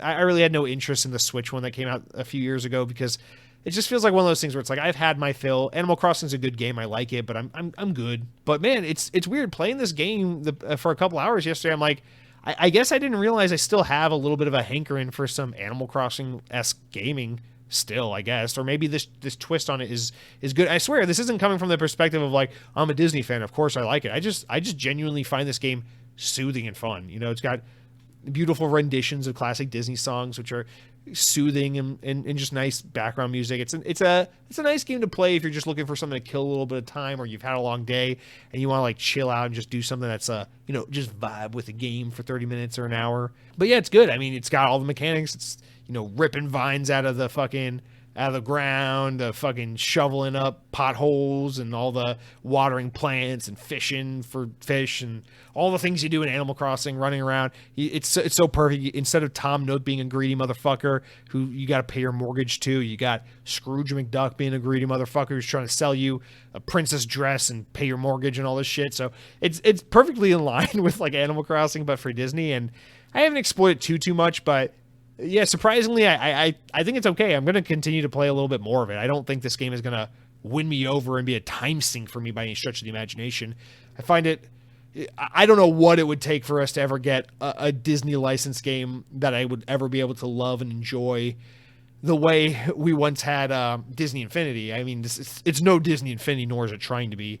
But, for a licensed Disney kind of shameless cash grabby type game, I think it's pretty thought out and fleshed out and mostly well developed. I think a couple updates could really bring a lot more life to this game, and it's not bad. My girlfriend actually got addicted to it. She was like, "Oh, this game does look kind of cute. I'll give it a go." And then next thing I find out, like I'm asleep at night. I wake up in the middle of the night, and she's like fucking 4 a.m. just like still playing this game. So she's into it. She's liking it. So that's awesome. But yeah, I mean, this is obviously a game aimed more towards younger audiences. But if you're a Disney fan, there's definitely some stuff to enjoy here. Certainly if you're someone who just wants like kind of a chill experience or is looking for a decent Animal Crossing alternative for Xbox, why not? Again, it's on Game Pass. I looked at it because it has cross save. I was like, maybe this would be a fun game to play on Switch, if it's free to download. Nope. It's including Game Pass, $30 to $50 on Switch. So another good get for Game Pass subscribers. But yeah, nothing too dramatic, but maybe if you have kids to play it with, or again, if you're a Disney fan, it's a decent time. It's not great, but it's not bad. Halo Infinite is the other game I'm playing. I don't have really much to say about this, except I've noticed this weird trend in me. I guess I'm a fucking hipster trash bag, but I've noticed this problem with me where when people are like not talking about Halo or praising Halo or whatever, I'm just like, fuck you. Halo Infinite's, it's disappointing. And then when everyone's like pissed about Halo Infinite, I'm like, oh, I want to play Halo Infinite. And then I play it, I'm like, oh, I'm having a good time. Why do people hate on this game so much? But no, I've been having fun with that land grab mode, where it's just like, it's like you get the 11 posts and you just got to grab all the quick like domination spots, and they keep spawning in different points of the map. It's like Team Slayer, but with a little bit of domination thrown in there, and I enjoy it. I want to enjoy Team Slayer, but the BR in this game is so fucking sweaty, especially because you can't turn off crossplay.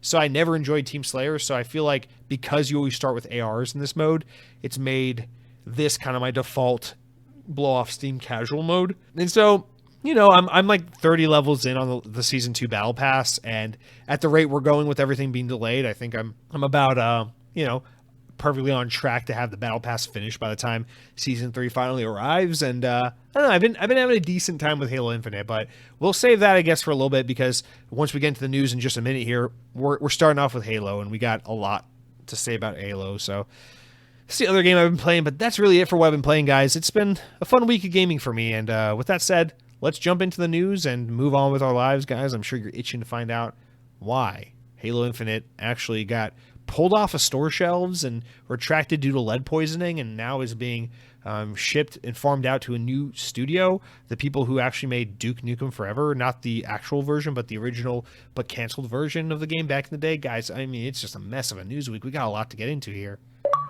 Hey, one other thing I just remembered I wanted to mention in regards to the Series or Elite Series 2 controller. Now, I don't know if this was intentional or not, but it seems kind of notable. PlayStation finally announced their competitor to the Elite Series controller like a week or two ago. They call it like the DualSense Edge controller or something like that.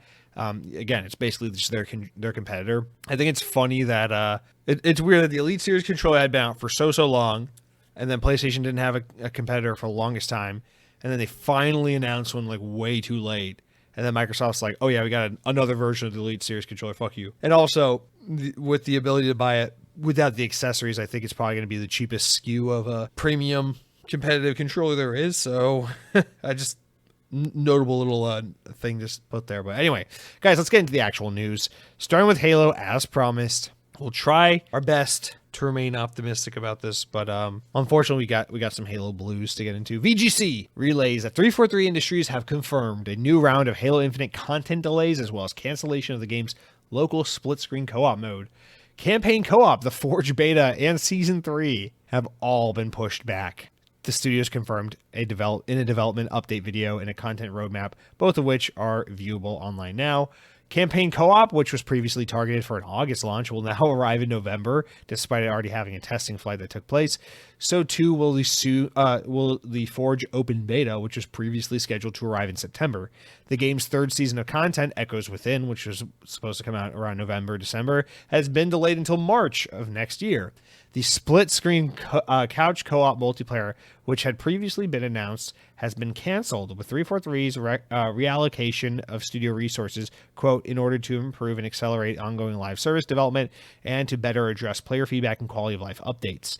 During a 30-minute video update, Joseph Staten, Sean Barron, and Brian Girardi discussed the upcoming roadmap, which stretches out until June of next year.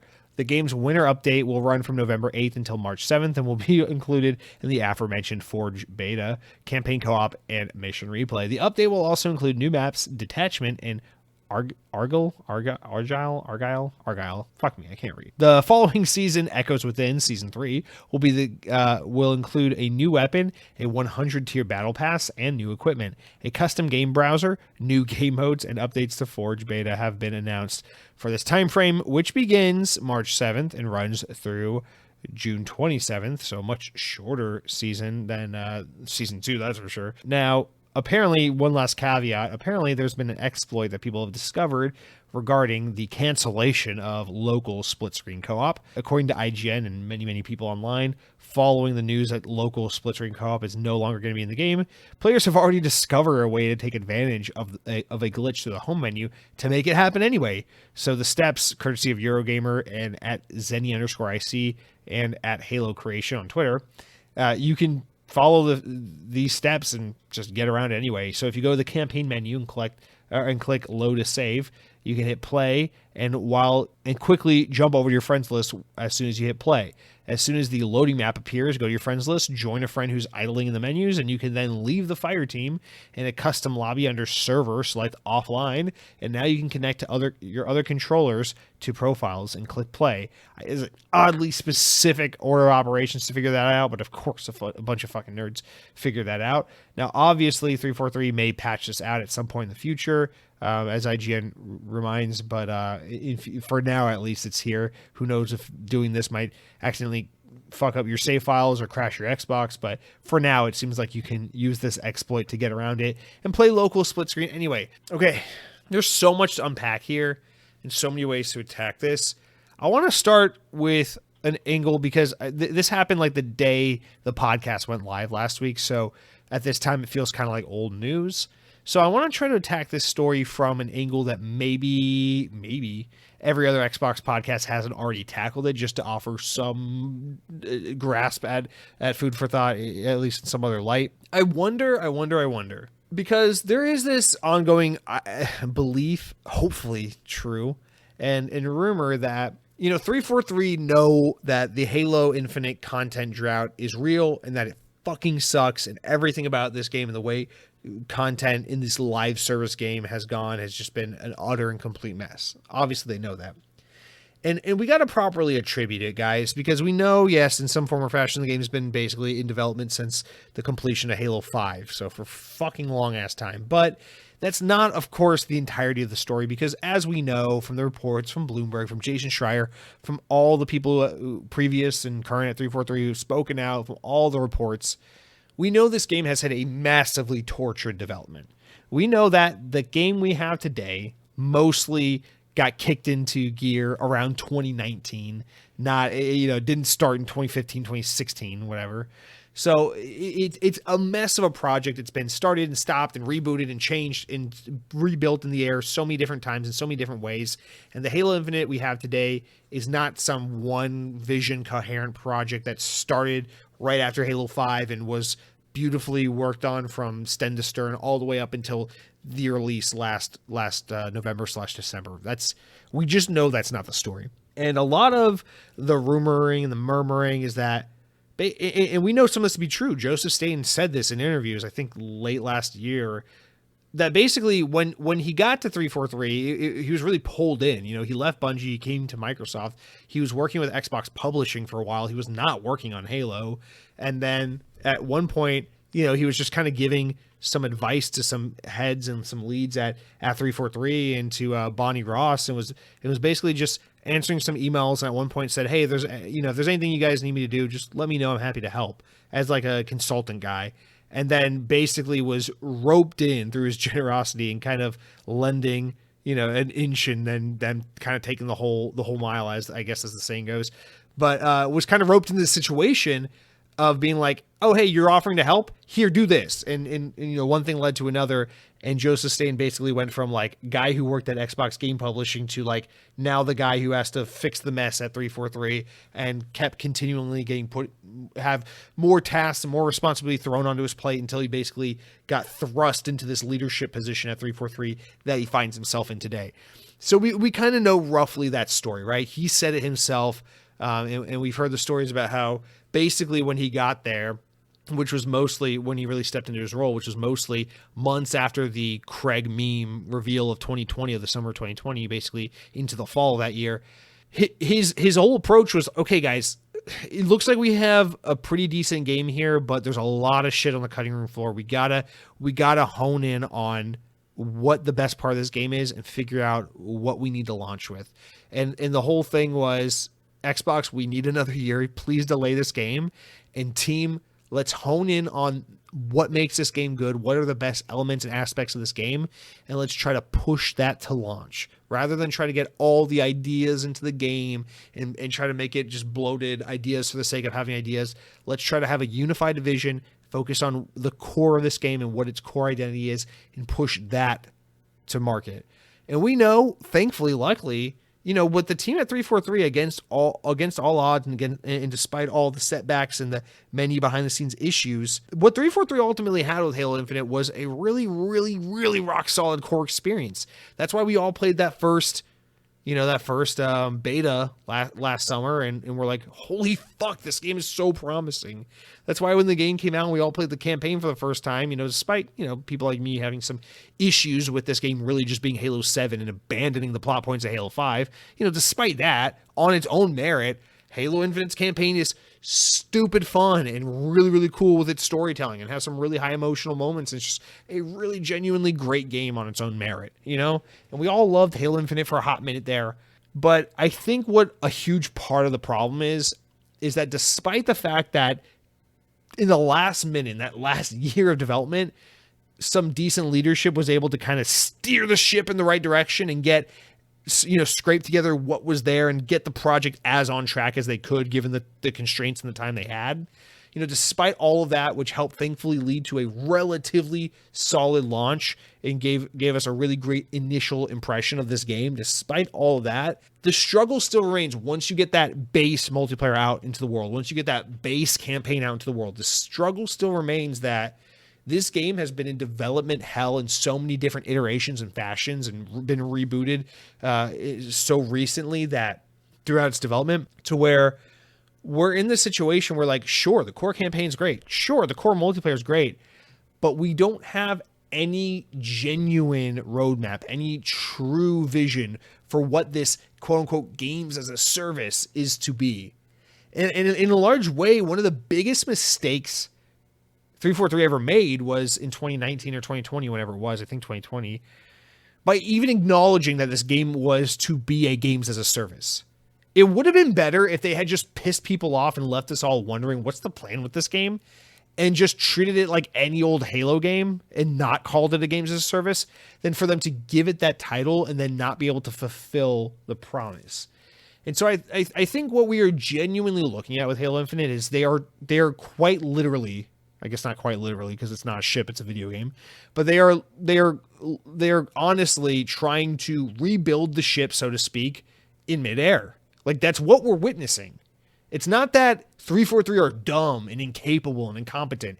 It sounds like there's really, really poor leadership at the top throughout most of the development of this project.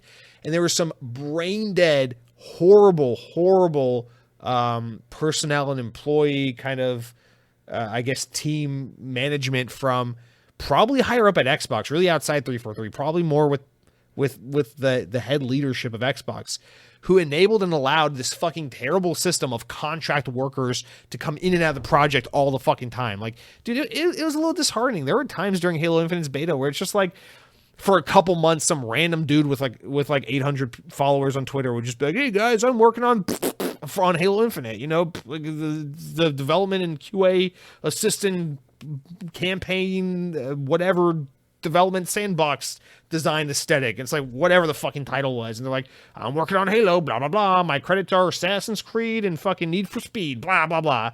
And then they'd like work there for 6 months, and then their Twitter would be like, "Fucking peace out, 343. Good luck with the rest of Halo. I'm gonna go make fucking Days Gone on PlayStation, or better yet, I'm gonna make Rainbow Six Extraction." I don't fucking know. I'm just working on anything and everything. And there's just so many like weird stories like that where these like random figures would just like pop out of nowhere and be like, "I'm the Halo guy." And then 6 months later, they just be like, "Fucking peace, Halo. I'm going to go work on Diablo," you know? And so it's like in hindsight, you know, it's like, oh, you know, we should have seen the writing on the wall. Who are these, you know? And it's those kinds of decisions, this poor leadership, this lack of unified vision, this crazy lack of like a unified, inspired, coherent team that worked together and knew each other inside and out and had this unified vision and plan for this game. Clearly, none of that was there. So really, honestly, I'm not here to shit on Halo Infinite. I know this whole week has been shitting on Halo Infinite. When you really consider all the bullcrap this game faced in its development cycle and that 343 were up against, it is amazing that Halo 3 is even as good as it is. Because, again, don't get me wrong, yeah, there's a massive content drought. There are some core basic features that it's embarrassing that are missing from this game. And there's so many things we can complain about. But I cannot believe that at the end of the day, they got the most important core elements of this game right. The gameplay feels excellent. The game looks good. It plays good. The campaign is a legit Halo campaign. Like, they really did a great job with the parts that you just, you know, it's like the parts that aren't fixable, right? The core identity of Halo Infinite, the parts that you can't patch out or add content updates to fix, you know, that stuff they got right. It's all the other stuff around it they just can't fucking get their heads around, can't get on top of. And so I bring all this up and all this preface and context to say, I really think the Halo Infinite situation really is a matter of, okay, we got the game across the finish line. We got the game out the door. Now we got to figure out this live service aspect. And I think just as much as the game really didn't even start to become the game it is today until about a year and a half before it actually hit the market, I think we're looking at another situation where it's like this promised live service Halo content didn't really start coming off the, didn't really start getting off the ground and being developed or conceptualized until the game was already in the hands of players and the promise had already been made. And that is my guess. That is what I have to fucking detract from the story we're seeing here and this ongoing issue we've had with Halo Infinite.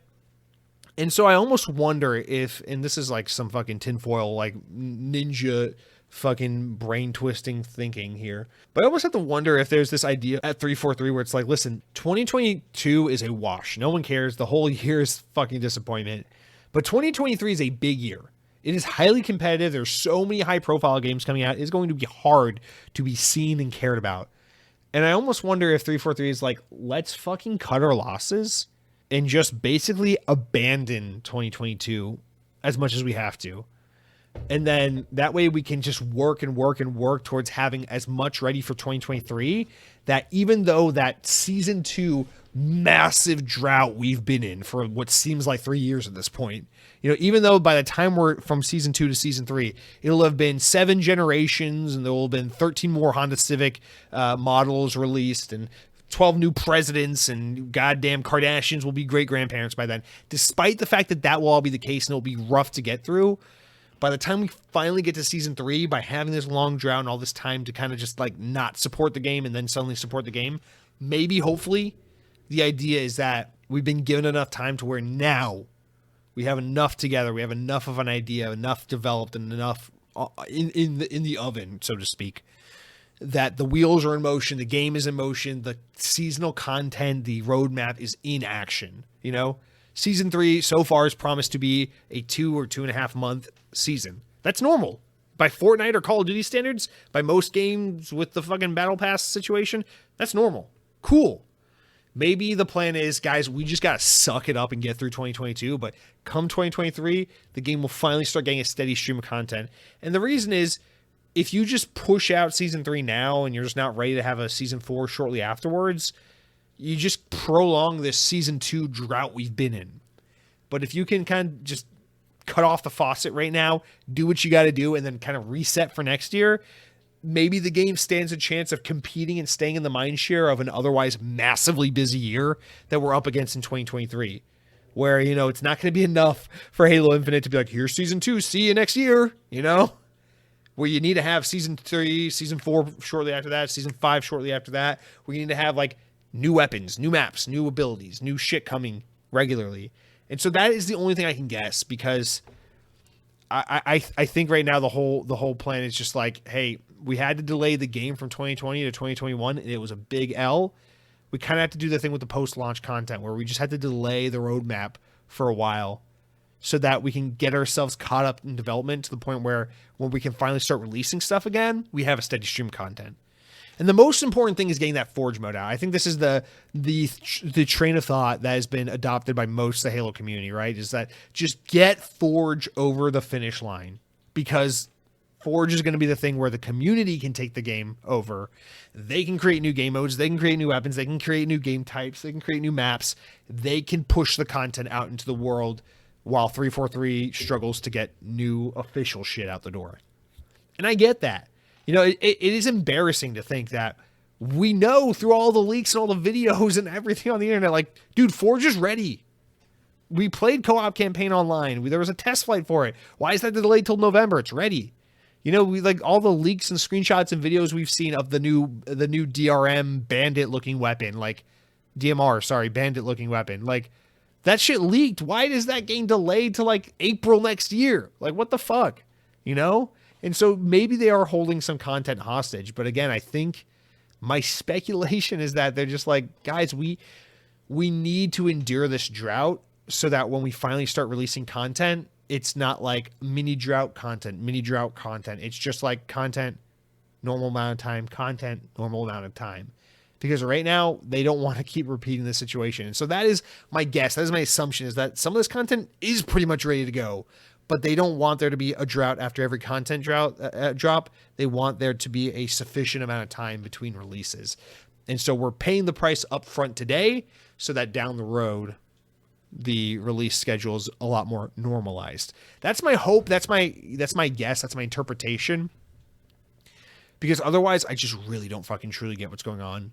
And yeah, dude, it's crushing. It sucks, man. Forge, it's like the thing we just need to get Forge out the window. We just get it out the door so we can fucking play. Let the community make all the content, dude. We're seeing all the videos. People are remaking PT in Halo. People are making Toy Story in Halo. People fucking making different infection modes and shit in Halo. People making Call of Duty Zombies in Halo. It's so cool. We're just gonna have to wait a little longer. It's so disappointing, but it is what it is. And you see the stories, you see the mob online. Everyone's like, well, clearly someone has to pay for this. Like 343 needs to be removed from Halo. That's the dumbest fucking argument I've ever heard, man. It's so dumb. It's such a brain dead argument. Listen, I don't advocate for anyone being removed from their job. Like, dude, I feel for human beings. I don't want anyone in this world to struggle and have to face that kind of hardship. So believe me when I say I say what you will about Bonnie Ross. I'm sure she's a lot fucking better at that job than I could ever be. But unfortunately, she is the head of 343. She's the figurehead of 343. And at least when it comes to 343, the buck stops with her. And if it's not her, then we go further up the ladder to Xbox. And so who's it then? Is it Matt Booty? Is it Phil Spencer? Like, I'm sorry, but someone ultimately is responsible for the mess here. I'm not calling for someone's head or for someone's job, but I am saying like someone up that ladder did fuck up. They mismanaged this project. They need to take responsibility for this situation. It's really quite bad. It really, really, truly is. And it's a massive disappointment because here's the thing that gets me the most upset is not as a Halo fan or for the Halo community. I don't really, to be quite honest, and I know this is kind of mean, like I probably shouldn't be saying this because it's insulting to some of your audience who support you in this podcast, but I don't really give a shit about the Halo community. Like, there's a lot of entitlement. There's a lot of brats. I know there's a lot of normal people with realistic and reasonable expectations as consumers and people who have pumped money into this game and invested time into it. But like, that's not really who I care about so much. What I feel bad for is like the team at 343, because the more and more this shit happens, the less, someone from higher up in management takes responsibility for this. The more time that that audiences are understandably just left to just fume and be upset and just kind of speculate on what the fuck is going on and what went wrong, the more and more this ends up just becoming the problem of the everyday boots on the ground developers and people who work on Halo Infinite, the people who don't control the PR, the people who don't control the marketing, the people who don't control the release calendar, the people who have pretty much no role in any of this other than to be a developer or to be a contributor to the Halo Infinite project. And this is the thing that makes me sad is I don't want us to end up in a situation where the team, the mainstay at 343 are so down in the dumps and so fucking despondent and just shit on by the public and so underappreciated and so disrespected to where 343 becomes this developer where it's like, yeah, why would anyone want to work there? You don't want to see it become that, because I genuinely believe, like, you see all these really dumb, like tiny brain Twitter takes where people are just like, put Bungie back on Halo, or like, oh, Xbox is buying Activision, put Treyarch on Call of Duty or on Halo, put Infinity Ward on Halo. Listen, like, I'm all for like letting Treyarch or Infinity Ward do like a Halo spin-off, like a sub series of Halo games. Like, that'd be fucking cool. Don't get me wrong. I'm all for that. But like, when it comes to like core Halo, let me say this very clearly. There is not a single development team in existence that is more suited to make Halo games than 343. I fucking know the name Bungie made Halos 1, 2, and 3. I know. But that Bungie that's out there making Destiny 2 expansions, that is not the same fucking Bungie. It's been 12 goddamn years since Halo Reach. Calm down. It's been 12 fucking years. The people that put out Halo Reach in September 2010 are not the fucking people that just announced Lightfall expansion for Destiny 2. And that group of people are not fucking suited to make Halo Infinite. They might not be the worst pick in the world. If we're drawing developer names out of a goddamn hat, they might not be the worst pick, but they are certainly less suited for the job than 343, the development team that has been actively developing Halo games since 2010. This just is how it works. And I know people want to shit on 343. They've always been, they've always had their backs up against the wall. They've always been fighting this uphill battle. You cannot assume the mantle of Bungie and just be like, well, fucking let's continue out their legacy.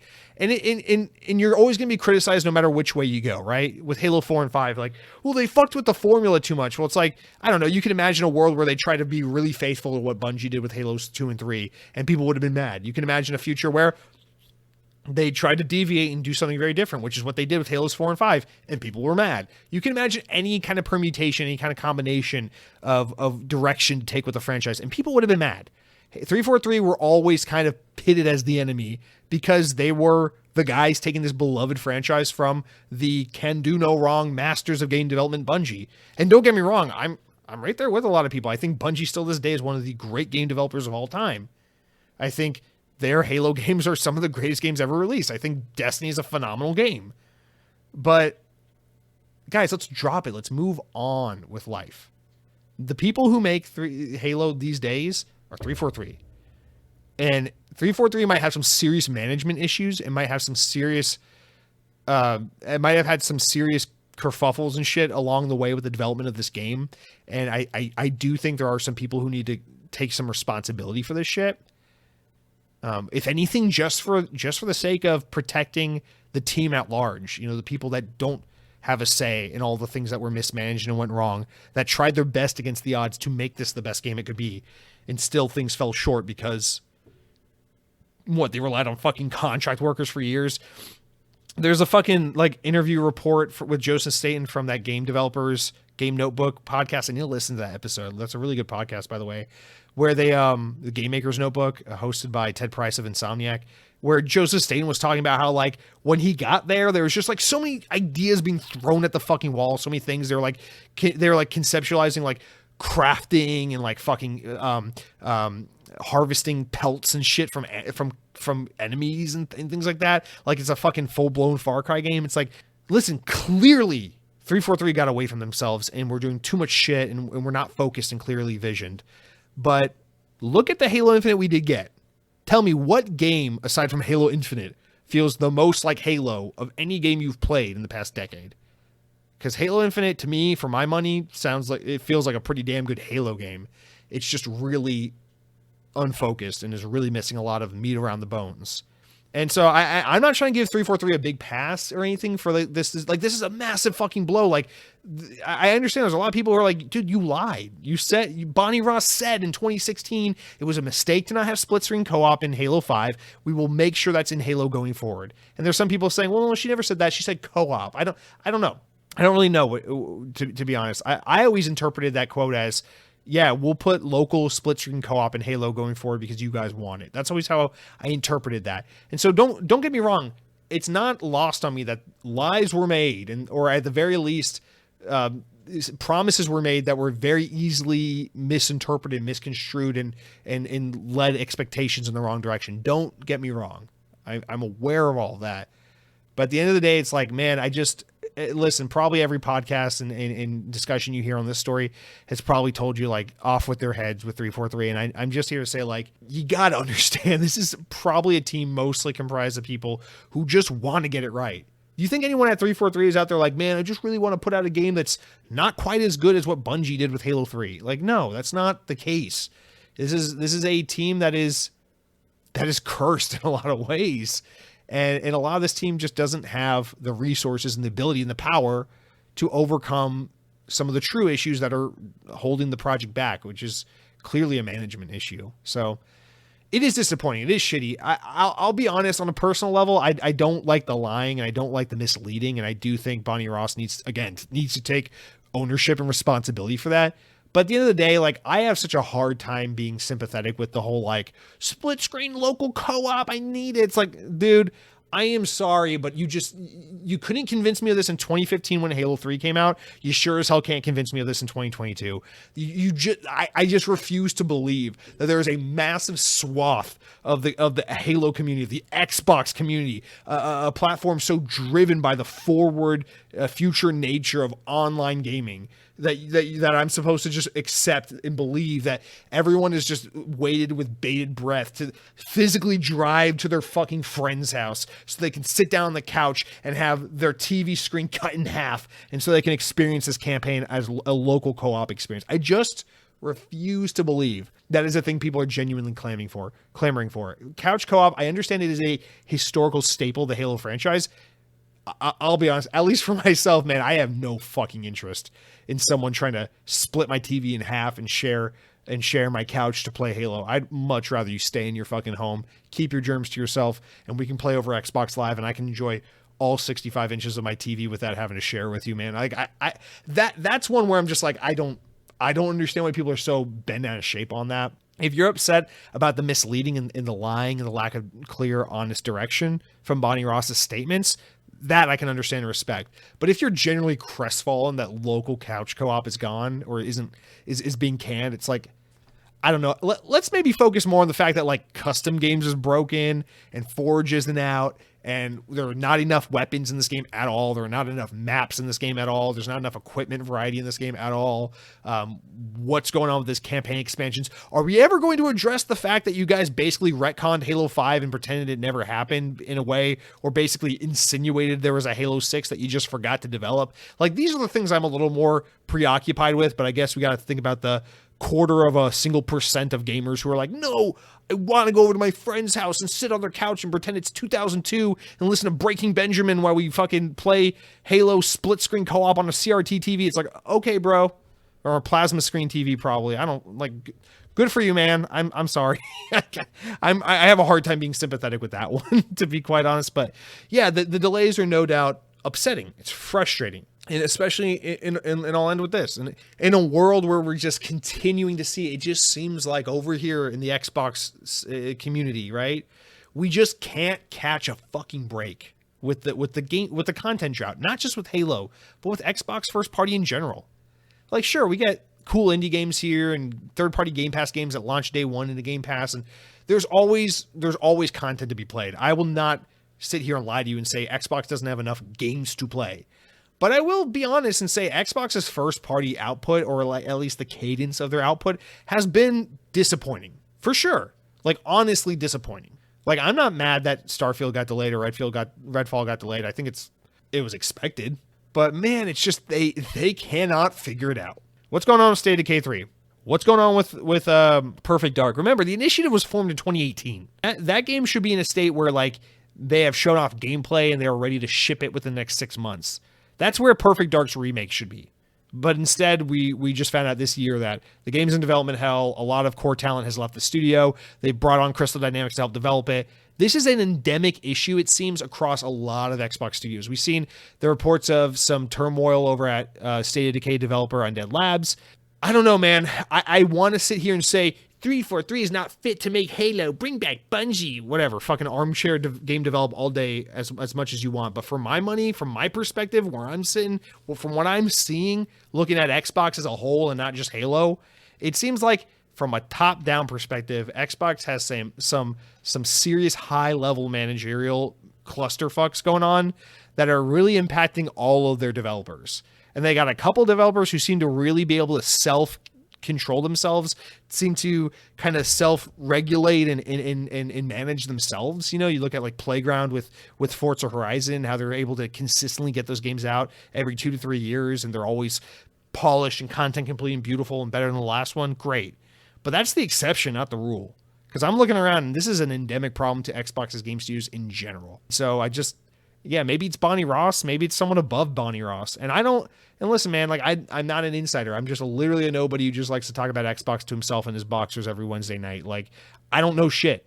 I don't got any fucking any friends in the industry who's telling me a goddamn thing. But it doesn't seem like it takes like an insider to see that like this is a problem endemic to Xbox's game publishing arm at large. Not really 343 specific. But I digress. I don't know. I will continue to slowly chip away at my season 2 battle pass, since apparently I got 3.5 years to finish it, and I'm looking forward to like the 2 maps we're getting in the next 12 months, and I'm glad that we're getting a DMR, whatever fucking weapon in this game, DMR. I love the Halo Reach DMR, so I hope it fires kind of like that one. Whatever. Really, I mean, honestly, for me, once Forge is out in November, please, for the love of God, don't get delayed again. But once Forge is out in November, I'm good. Fucking, like, whatever. We're done here. I just need Forge. All right. Let's move on. We won't spend nearly as long on the rest of the stories as that one, but obviously we have to opine on Halo a little bit, don't we? Let's talk about Matt Booty. Speaking of people who, I don't know, maybe they have some responsibility in these studios that are seemingly somewhat mismanaged, but again, I don't know anything. Matt Booty seems like a likable guy. I don't want to blanketly throw accusations at him, but let's talk about him a little bit. Head of Xbox Game Studios, Matt Booty, says the day of single studios working on large-scale games are long gone. During a Q&A PAX West 2022 panel over the weekend, Booty was asked whether a large number of game delays over the past couple of years could be blamed mainly due to COVID. I said the thing, we're going to get a fucking flag on Spotify now. But anyway, Booty replied, while the pandemic clearly played a key part in the delays, there are other aspects of modern game development that make delays more likely. These include the difficulties in adapting to new generational hardware and the challenge in QA testing in more complex games, and the fact that so many big games are now made with multiple studios. He says, quote, "How we are making games is evolving. The idea of a single team under one roof really doesn't happen anymore. I'll use the example of Perfect Dark, the team down in Santa Monica, the Initiative." Oh, we were just talking about you guys. So we did just this big partnership with Crystal Dynamics, and I read online, oh, does this mean that there's a problem or something? It's quite the opposite, right? You got this veteran team at Crystal Dynamics, a big AAA team with over 100 people and that became available. Of course, we want to work with them, particularly if they've made a game like this before. And that's how we've done just an awful lot of work. You think about Age of Empires 4, which was launched last fall. That was made with a partnership with Relic Studios up in Vancouver. Great partnership. And even something like Flight Simulator. We worked with the studio in France called Asobo. Shout out to Asobo. And the key kind of co-development when you're working with other people like Certain Affinity, Iron Galaxy, Blackbird Interactive, all those studios are key to the products that we make. That though also adds some complexity to one of the studios. If one of the studios has a problem, that impacts the schedule. So the days are gone when you can just sort of go, everybody round up the team in the cafeteria. I want to talk to everybody and get you to work harder this Wednesday. That's long gone. It's gotten a lot more complicated than that. End quote. Xbox signed up Marvel's Avengers and Tomb Raider co-developer Crystal Dynamics in September 2021 to help with the development of its Perfect Dark reboot headed up by new studio, The Initiative, out of Santa Monica. All right. So let's stop there, and then we'll continue the story with the second part from that Q&A session. First of all, I want to make it very clear. I am endlessly skeptical of this like revisionist history. Listen, is it possible that I missed some details that places were, that sites like Windows Central and stuff were reporting on back in 2018 when the initiative was announced and formed? Maybe. Yeah, possible. I'm dumb. I miss stuff all the time. But I don't remember this being the case, and it just feels like there's a lot of Xbox fanboy revisionist history, blind defense of the initiative. And I don't mean that as a dig at Windows Central. I use Windows Central as an example just because I remember they're reporting on the story. I love the guys at Windows Central. They're one of my favorite websites. But I just this whole like, well, the initiative was always meant to be a small team, and that was the thing. It was to be like a core team of veterans who could like grab talent from throughout the industry here and there on a project-based need and kind of make the games that, they'd be like the idea guys and the visionaries, and then they'd be able to hire the appropriate talent as needed to make the project and seek out their vision. I just don't fucking buy this explanation that just no one seemed to have anything to say on in 2018 and 2019 and 2020 until last year. It was like, what the fuck's going on with the initiative? And then Drew Murray and all these guys started leaving, going back to Insomniac and all this other shit, and they started pulling in new talent from all over, and it led up and culminated to the announcement that like, hey, Crystal Dynamics is kind of just taking over the development of this fucking game. Yeah, they're working with the initiative. My interpretation of the story still to this day is that the initiative is, no pun intended, something of a failed initiative. They tried to get a bunch. They strategically went to Santa Monica, where a lot of really high-end developers are, where a lot of specifically high Sony developers are. Tried to poach a bunch of talent and tried to come up with their own competitor to the Sony AAA space. They wanted their own AAA Game of the Year award-winning game where you got some dad whose daughter dies and he's got to go on an adventure with his son and go Viking funeral all over the fucking world and back. They wanted their version of that game. They wanted their third-person, over-the-shoulder, narrative-driven, tear-jerker game that would get a bunch of fucking green fanboys to be like, we can do big storytelling too, PlayStation. That is what Xbox wanted, no fucking doubt. You cannot convince me otherwise. I need Phil Spencer to personally come over to my apartment and bring me dark chocolate, because I'm into that now, and tell me, Jesse, please believe me, that's not what the initiative was all about. Because I just don't believe it. I don't believe it. The initiative was supposed to be a big AAA developer, quadruple A developer, as the job posting suggested, right? That was supposed to rival the likes of Sony Santa Monica and Naughty Dog. It was supposed to be like, oh, we see you're The Last of Us and raise you, whatever the game is, right? That was the original vision, the intent, and the hope. I just don't believe otherwise. And I know that's not all Matt Booty's saying. The initiative was his example, but I think about a game like Assassin's Creed, which we're about to talk about a lot. You know, I'm a little mean on Assassin's Creed. It's just a franchise that doesn't resonate with me. And I understand I have a very limited experience with the franchise, so it doesn't... I come from a place of ignorance to an extent, so I get it. But Assassin's Creed is a game that is like summer blockbuster to a T. Sure, it's big, it's pretty, it's open world nowadays. It's, you know, it garners a lot of attention. It's a pretty cool whatever game. But you never play a game like the next Assassin's Creed and go, oh my god, yeah, that's revolutionary. Wow, that's game of the generation type shit. No, you just get another fucking Ubisoft open world, pretty good game, move on with life when it's done type project.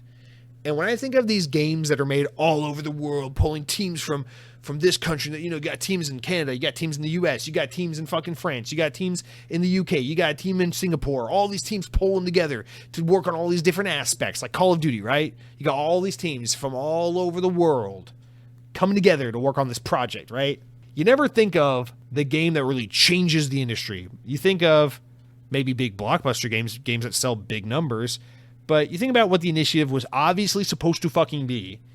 And you think of teams like Sony Santa Monica or Naughty Dog, these teams that, yeah, I'm sure they outsource some things here and there, but for the most part, 90% of the game is made by this core team.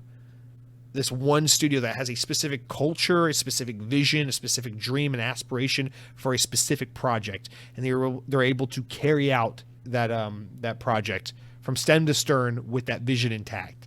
And that is just not what the initiative has become, and that is just not what you get from these teams that are like, yeah, we'll outsource some talent from these guys, get these guys on board. It's like, that's not... I just refuse to believe that's how it's made. You know, you think of like a fucking... I don't know, what's considered like good cinema, like a fucking Martin Scorsese film or something. He's not like, oh yeah, so we partnered with the guys at fucking the Star Wars publisher, developer, and they're helping us with the special effects, and then we got the guys from, we got the Marvel guys, and they're going to do all the costuming, and then, we outsourced some of the script writing to this really great studio that makes Bollywood flicks out in India, and they're going to be helping us with some of that, with the dance sequences. And it's like, no. If you're like trying to make true, like savant style, like visionary art, you got to have a specific driven team with a singular goal in mind. And I just don't see how that happens with these teams. Now, that's not really what Matt Booty's even getting at. That's just my gripe with the way Xbox tries to discuss the initiative. It just feels so revisionist history to me. And the way Xbox fans try to cover this shit up, I hate it, because I just don't fucking buy it. I don't buy it.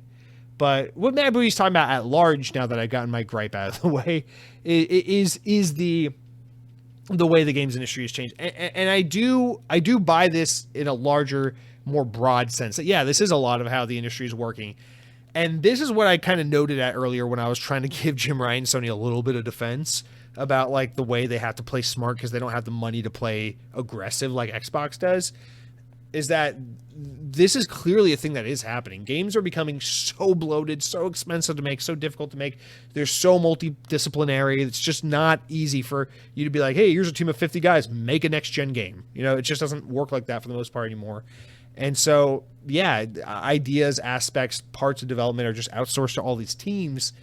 And I don't know. It seems like Xbox, I guess one of the things that gets me is Xbox seems to have a very, like, almost like Ubisoft or Activision or like third party company kind of mentality about, like, we'll just work with whoever seems fitted for the job. Whereas I feel like the culture you need to cultivate around this is kind of like what Sony's doing, where you look at a lot of the acquisitions Sony's been making, and they're not necessarily acquisitions like, oh, we want you to make this game and you can make that game and you can make that game. It's a lot of like, this team is solely focused on working on how to improve work from home culture and workflow and work stacks. And this team is developed on like researching live service games and like how we can better implement certain strategies and techniques in all of our studios to make these aspects of gaming more, like, I don't know, more agreeable for the player and the company. You know, it's just all this like weird shit where they're like trying to look at the stack of development and the verticals and trying to have all these different teams specialize in and tackle these different things so that they can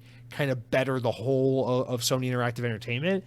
And you almost wonder, like, why is Xbox not doing something similar? Xbox is like buying up all these studios, and it's a little bit more like kind of like what Disney does. It's like, we wanted X-Men, so we bought 20th Century Fox. It's like, okay, well, you got X-Men, but what the fuck does National Geographic and 20th Century Fox have to do with Mickey Mouse? You know, it's just like one of those things where it's like, you're just buying shit because you have money and you're buying shit. There's no real vision or purpose here. And I know Phil's real big on the whole, like, well, we have a lot of plans with mobile and with PC, and that's why we're buying Activision. But it's like, I don't want you to just buy and grow and be big and expand and throw money around just because you can and you should, I guess, whatever, or just because you can doesn't mean you should.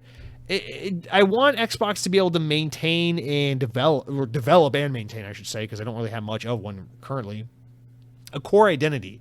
You should have teams whose job it is to be like, well, yeah, these guys are really like good at specializing in, you know, we deploy this studio when we want to work on like cinematic first person experiences, and this team's really good at like multiplayer services and systems. And you know, it's like, I don't know, like, take your teams and look at what they're good at and then implement them and have them kind of work and cross pollinate among all your developers to kind of share their strengths with one another. You know, it's like, you have 30 something studios now, Xbox. Why are you outsourcing your Perfect Dark game to Crystal Dynamics? You don't own Crystal Dynamics.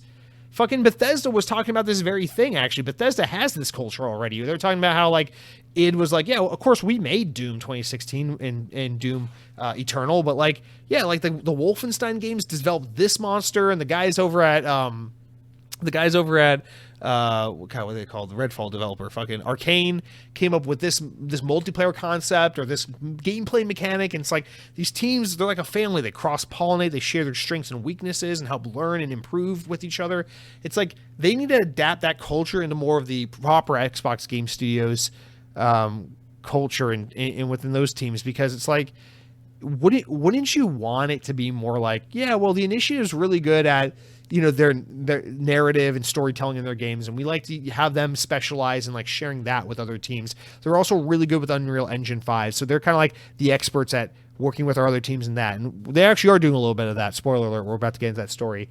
But also be like, you know, and like, we're about to acquire Blizzard. Blizzard's really good at putting half-naked women in their games and trying to sell you microtransactions. So when we think about monetizing games and how to monetize a game like Halo Infinite, a game that doesn't traditionally have microtransactions and seasonal content, we look for Blizzard to be like, how many naked women do we need to put into Halo to sell enough skins and battle passes? And like, that, I know I'm being facetious and joking, but I think the point still stands where it's like, look internally, look at the teams you have. What are their strengths and weaknesses, and how can you utilize that to better the whole of the publishing arm, rather than just being like, yeah, I mean, we just outsource whatever to whoever. It's like, well, then why the fuck are we even buying all these studios in the first place? I know it's to feed Game Pass, like, it's kind of rhetorical, but like, I feel like you could be a little more, I don't know, it reminds me of like as an American, right? Like the joke for a lot of the world looking at like white America is like, we're so wasteful with our food. There's like that stereotype and that perception, like Americans are so wasteful with your food. You go to the grocery store and you buy like pre-cut, pre-packaged like chicken breast or like beef shank or like steak cuts or whatever.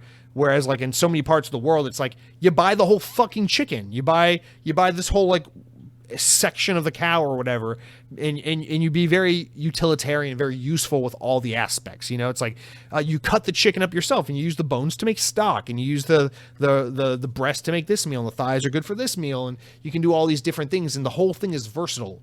I feel like taking that concept of like, that stereotype about like Americans just not being very useful and utilitarian with all of the aspects of what they have, you can kind of extrapolate a similar kind of like stereotype to Xbox, where it's like, why did you buy all of Bethesda and all of Activision and all these fucking teams if you're just like, well, we think the Coalition's really good at helping other teams work with Unreal Engine 5. It's like, okay, well, what else are they good at, You didn't buy them just for that. You didn't just buy Activision so you could put Call of Duty in Game Pass. Like, what else do these teams have strengths and weaknesses that could be used to better, teach other teams within your umbrella about, like, this aspect of gaming or help them with this development hurdle or whereas Sony is very, like, seems like they're very thoughtful with that. Their acquisitions seem very focused on, like, yeah, we need a team, we're very single player focused. So we bought Bungie, not so we can take Destiny away from Xbox, but because Destiny, Bungie, they're so good at live service. They get live service. We need a team that can really help teach our teams all about live service, how to do it right, what the culture is all about, how we really get into this market, because that's not our strong suit. We need to learn that strong suit. I guess, does that make sense? Like, I don't know. I do a lot of like being extra hard on Xbox and being a little soft on PlayStation, but I think it's because I want to be the voice of like, I love Xbox. Let's hold them accountable and try to find the ways they can be better, rather than just being like blue team bad, green team good. So I don't know. That's why I am this way, but I constantly think this way and just like, what can Xbox learn from those around them? And I think when you struggle to put out as much first party content as Xbox struggles to put out, you kind of make yourself a target for this kind of conversation anyway. So I don't know, man. That's just kind of my gripe with this. But I don't think Matt Booty's wrong. That's the thing, is like, obviously the guy, I mean, he's way smarter than me. He knows what he's talking about way more than I do. But it's just like, you have all these teams. Why is the intent not to look more inward? The other aspect of that story is Matt Booty is talking about how it's his dream and intent to one day have artificial intelligence for QA testers to kind of expedite and improve that. And I guess this is a little more in the spirit of what I'm talking about a little bit, because Microsoft is a tech company, a software company, and this would be using their technology and their strengths to maybe help improve and make the game development stack more efficient. Where Booty explains that games are super complex and bugs and stuff are way more prevalent than ever before. Current QA testing methods struggle to keep up with just how dynamic game development is. He's also talking about how Microsoft, already has AI researchers at Microsoft proper, not even Xbox, to come up with AI that's really good and able to replace humans when it comes to testing things like games. And he even says, quote, some of the process we have not really kept up with how quickly we can make content. One of those is testing. You think about a game, one of the biggest differences between games and something like a movie, if we're working on a movie, you can just say, hey, the ending, let's tighten that up and let's edit and cut that scene. It usually doesn't break anything at the beginning of the movie. But in a game, you can be ready to ship, and a designer's like, I've got this one little feature, so I'm just going to change this little color or this one little thing, and then somehow blows up and something in the first 10 minutes of the game now doesn't play properly. So the testing aspect, every single time anything goes wrong or goes into a big game, the whole game has to be tested front to back, side to side, to make sure it didn't break something. My dream, or that last part's my input. My dream, there's a lot of this with AI and machine learning right now, is that people using AI to generate all these images. What I always say when I bump into the AI folks is, help me figure out how to make an AI bot go test a game. Because I'd love to be able to start up a start up 10,000 instances of a game in the cloud. So there's 10,000 copies of a game running, deploy an AI bot to spend all night testing the game. Then in the morning we go get a report, because that would be transformational. I always kind of laugh a little bit. People say this game shipped on a Tuesday, but I hear they were fixing bugs on a Saturday night. There's months of testing and things that have to happen before a game goes out. The topic of QA testing, and this is the wrap up, is run by AI, is one likely to become more widely discussed in the coming years as publishers look to for more cost-effective and efficient ways to test large-scale games, which is also funny because Microsoft's in the process of acquiring Activision, and they just had a whole unionization of QA testers. So that's kind of funny that their soon-to-be parent company is looking for ways to maybe one day move into AI for QA testing. Obviously, a lot of people get nervous about this. I also have a little bit of like a moral dilemma sometimes with these things where it's like, well, it outsources human jobs for computers, but also you're like, oh, the way of progress. It's like, look for ways to make those humans efficient and give them work to do in other fields as, you know, machines take over a lot of other jobs. It's just like, this is a natural evolution of progress. So I don't want people to halt progress for the sake of like, we got to protect this group of jobs. But at the same time, it's like, you want people to have a good life and a decent living and not remove the ability for humans to, I don't know. That's a whole separate can of worms. I mean, you look at world governments, like, I'll speak for the US at least, especially in the US, our government would be so fucking happy in an instance to just automate every single fucking job and make every American live on the side of the road poor and dying, because they'd be like, oh, well, look at Walmart. They don't even need cashiers anymore. So I don't know. It's that's a whole different can of worms. But listen, I understand. It's not even about making it more cost effective at this point. What he's saying is just about the efficiency of it. It's just game development is becoming so cumbersome and so big. A lot of my response to this shit isn't even, we need to come up with AI to do this or that. A lot of it to me is like, we need to drastically scale back the scope of game development. Like, games do not need to be as big and massive and complex as they are becoming. You know, you look at a game like I just played Tinykin this weekend. God, it's so beautiful. The game's probably made by like a team of like 30 to 50 people or something like that. It's such a great game, so good, so contained, such a fun 7 hours. I loved it. I got to experience the majority of what the game has to offer and move on with my life. But games these days are so like, does the player have 300 hours of their life to do all these side quests? And games are getting to a point where it's like, it's so complex, it's so over-engineered, it's so overdeveloped to the point of like, I don't even enjoy half the shit you're putting into this game. So I do agree that on some point, you know, a lot of this is about, we need to be more effective and more savvy and more cutting edge with how games are developed to make them more efficient and more feasible. But at the same time, I think we drastically need to scale back game. Like, look at Starfield. I'm excited to play Starfield. I am excited for the 30 to 50 hours I will play Starfield, 25 hours of which will be playing the campaign, and 10 to 20 hours will be exploring some side content and dicking around the world. I, for one, will not be one of those people who puts 2,700,000 hours into a Starfield because there's so many thousands of planets that are randomly generated to explore that have literally nothing to see or do on, but content for the sake of content. I don't care about that.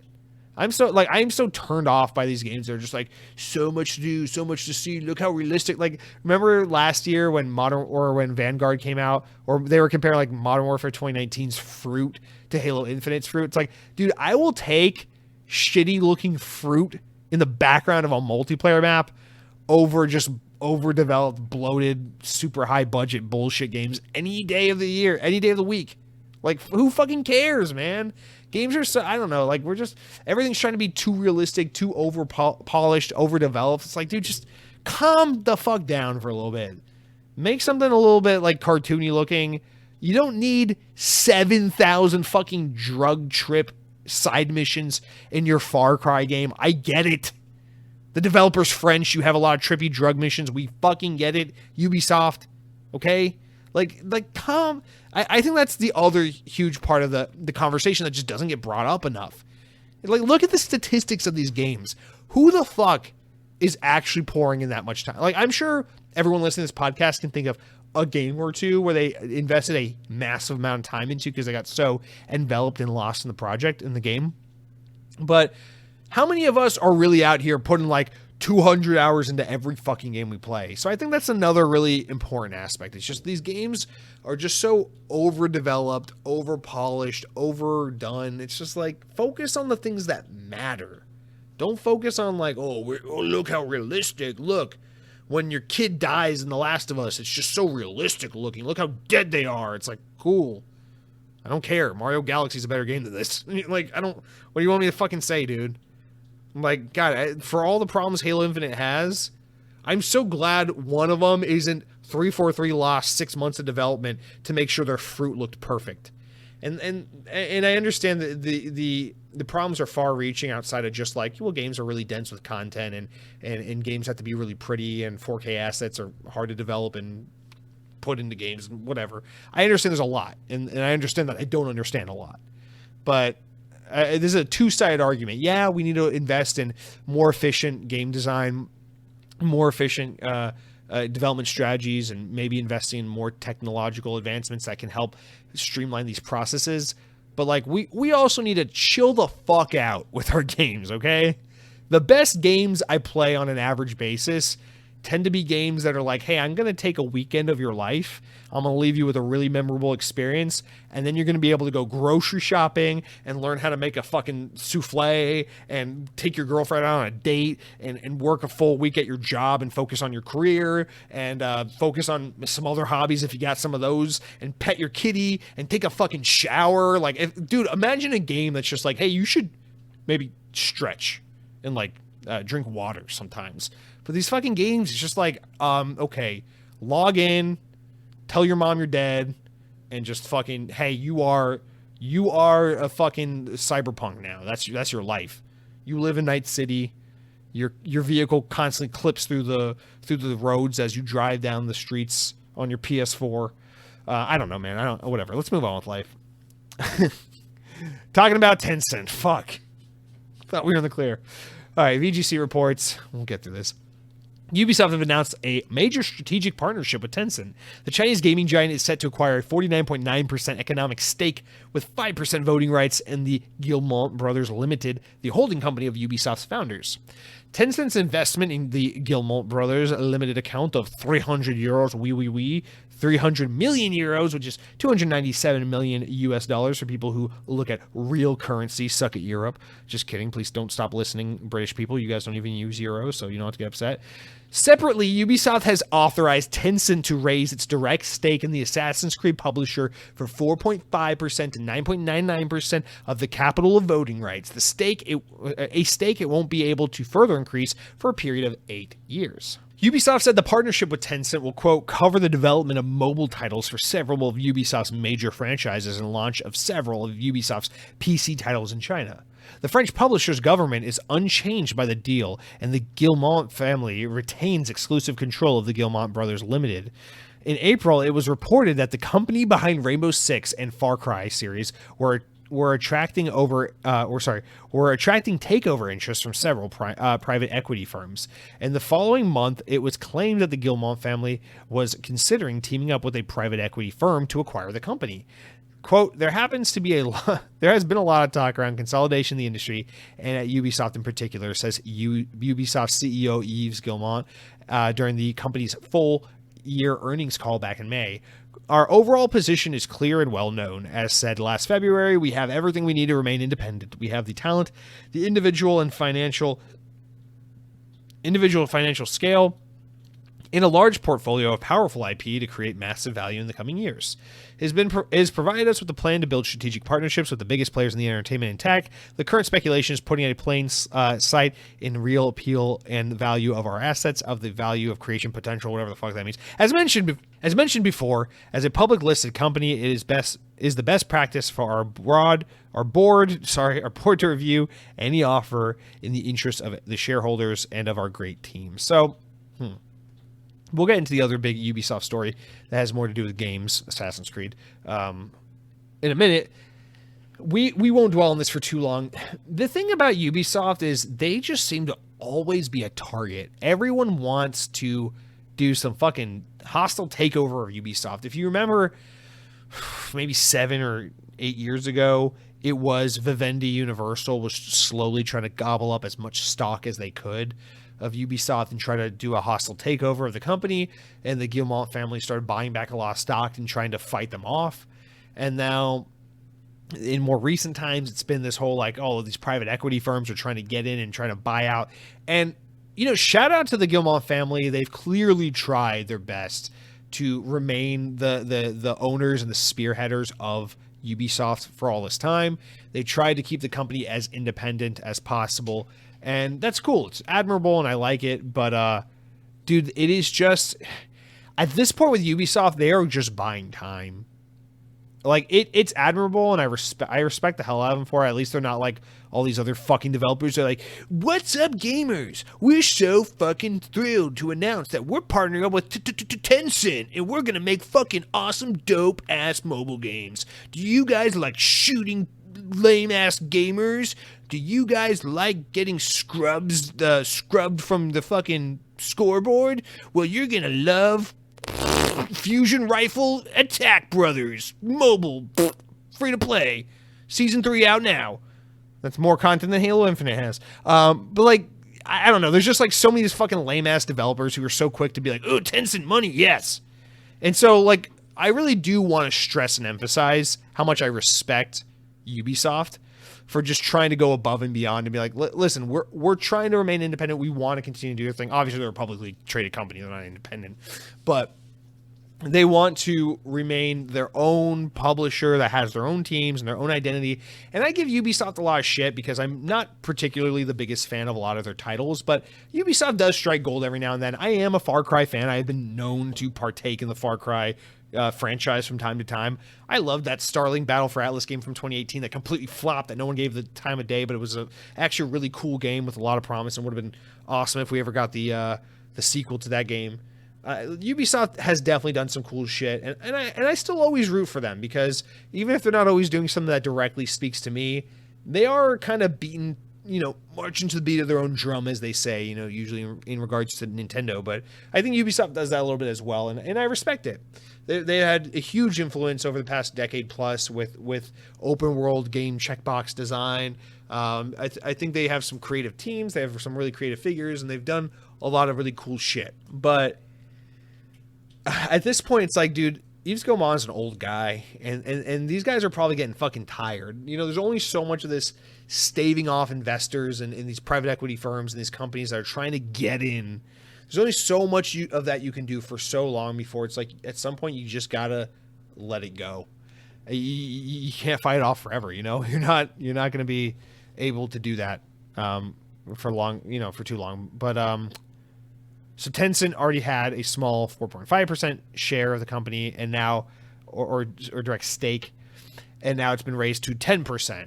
And there's now a cap that won't allow them to increase that for another 8 years. So it is cool. Like, shout out to Ubisoft that they have successfully basically stayed off Tencent for a while and been like, yo, yeah, you can get a little more investment, but we're not giving you big voting rights. We're not giving you a big share. And that's what Tencent wants. Is they want a little bit of everyone's fucking pie. They want a slice from everyone's pizza. They want a seat at everyone's table. They want a voting seat at every company's table so that they can impart big change, so they can fucking do their slimy bullshit, so they can pretend to be level infinite so you don't know it's fucking shit ass Tencent.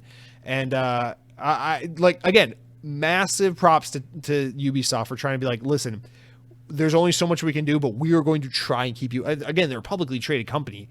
There's only so much they can do, but you can tell they're trying to keep these guys off. And so that's cool. I don't really love the idea of trying to bring all these Ubisoft titles to mobile for the Chinese market, whatever. I mean, what do I give a shit? But I don't know. Obviously I don't want Tencent benefiting in any way, but this is way better than what we are normally seeing, which is these companies who are like, Tencent gave us money and we love money. It's like, dude, fuck off. Like, all these big game developers and publishers who are acting like money's hard to come by. It's like, bro, you work in the goddamn games industry. It's like, all this fucking industry just prints money. Like, it's one thing if you're a small independent game developer, but I'm talking about like these big publishers that are selling out left and right. It's like, fuck you, man. So shout out to Ubisoft. I don't know much else to say. We have this conversation every week. I don't want to bore you with any more details. As always, fuck you, Tencent. Why can't you just go like invest in like the soda market or chocolate, something that I should give up and that I kind of hope I'd give up one day, instead of something I actually care about, like gaming. Anyway, let's continue on with Ubisoft. Our next story is actually about video games. We're going to talk about Assassin's Creed. Got a couple of Assassin's Creed announcements back to back to back. Ubisoft have officially announced that it will reveal the next Assassin's Creed game, Assassin's Creed Mirage, next week. So September 10th, a couple days after the podcast goes live, during the Ubisoft Forward event at 3 p.m. Eastern Time at Saturday, September 10th. This is the big Ubisoft event we've been waiting for. I will, of course, be watching the D23 Expo at that time, listening for any announcements to see if we're getting any new rides at Epcot. Okay, but real talk, Ubisoft will probably be having, or will be having their Ubisoft Forward event at that time on Saturday. Be looking forward to that if you want to see all your cool Assassin's Creed announcements. We know they've been playing this thing for quite a while. They've been talking about it in the news for many months at this point, so it's been a long time coming. But the story continues. Starring Assassin's Creed Valhalla character Basim. I didn't play that game. I don't know. The title was originally planned as an expansion for the most recent game in the entry in the series, but is now being spun into a standalone game, as according to a Bloomberg report. Assassin's Creed Mirage is reportedly set in the Middle East, including Baghdad, with development being led by Ubisoft's Bordeaux studio, which means they will probably put lots of baguettes, cigarettes, and drug references in the game. Can you believe they're putting that in these stories now? I didn't write that. Most recently, Bloomberg reported that Assassin's Creed Mirage will be released in the spring of 2023, so pretty damn soon. Ubisoft said it plans to unveil the future of Assassin's Creed games in December, when it's set to hold a multi-game showcase. And yeah, that's what we just talked about. We'll see more of that. So we're expected to see more Assassin's Creed games than just Mirage. But let's continue on, because there's another story that says Ubisoft will reportedly announce several other Assassin's Creed games during the product showcase this weekend. The publisher has been for months teasing the future of Assassin's Creed with the Ubisoft Forward event. And thanks to Tryhard Guides and Bloomberg's reporting and leaks, we have more information in addition to the already confirmed Assassin's Creed Mirage. It's been claimed that Ubisoft will use the event to reveal 2 major series entries in a mobile game and a mobile game. So 4 Assassin's Creed. Guys, remember like 2016 when they're like, we're taking a year off Assassin's Creed because we put too much of this out. Now they're like, fuck you, here's 4 Assassin's Creed games. But 2 of the big announcements will be part of Assassin's Creed Infinity, which we learned about earlier in the year. It's a large-scale collaboration between Ubisoft's Quebec and Montreal teams. Those are the teams that made Odyssey, Origins, and Valhalla. Studios, which will reportedly serve as a platform for multiple games with a different setting. So there's one Assassin's Creed platform that will hold multiple games within that platform. It is the Assassin's Creed Games as a Service, but it's a games as a service for single-player games. The first codename, Red, and developed by Quebec, is said to take place in feudal Japan. Basically, the Assassin's Creed game people have been begging for decades. But yeah, we finally get it after Sony made their own Assassin's Creed Japan game. Montreal's title, which is codenamed Neo or Hex, reportedly revolves around witch trials during the latter stages of the Holy Roman Empire. While Assassin's Creed Infinity isn't expected to launch until 2024 at the earliest, Assassin's Creed Mirage is reportedly planned for a spring 2023 release. Bloomberg first reported back in February that Ubisoft was planning to release a smaller-scale, stealth-focused Assassin's Creed game that is closer to the early series entries than the more recent RPG-influenced ones. Now, right. So Mirage, which is the one that's supposed to come out in the spring, is supposed to be kind of like old Assassin's Creed, like Assassin's Creed 1 and 2 and whatever it is, the French one and the one with the horse and the knight and the Sleepy Hollow one and the fucking one with the heads falling off. It's supposed to be like those ones. And then Infinity is the big platform that's like taking the more recent Odyssey, Valhalla type Assassin's Creed games that are big single player open world action RPGs, and then building it into a platform where it can house future games under that roof.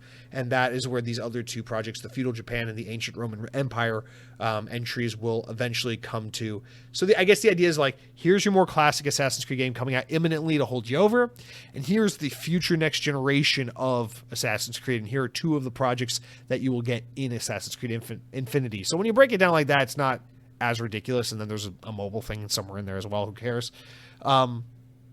But obviously, it's a lot of Assassin's Creed. I think Mirage coming out in spring of 2023, it's a fair distance from Valhalla, which came out in the fall of 2020. But spring 2023, looking fairly fucking busy. You might want to delay this thing a little bit just for breathing room, you know?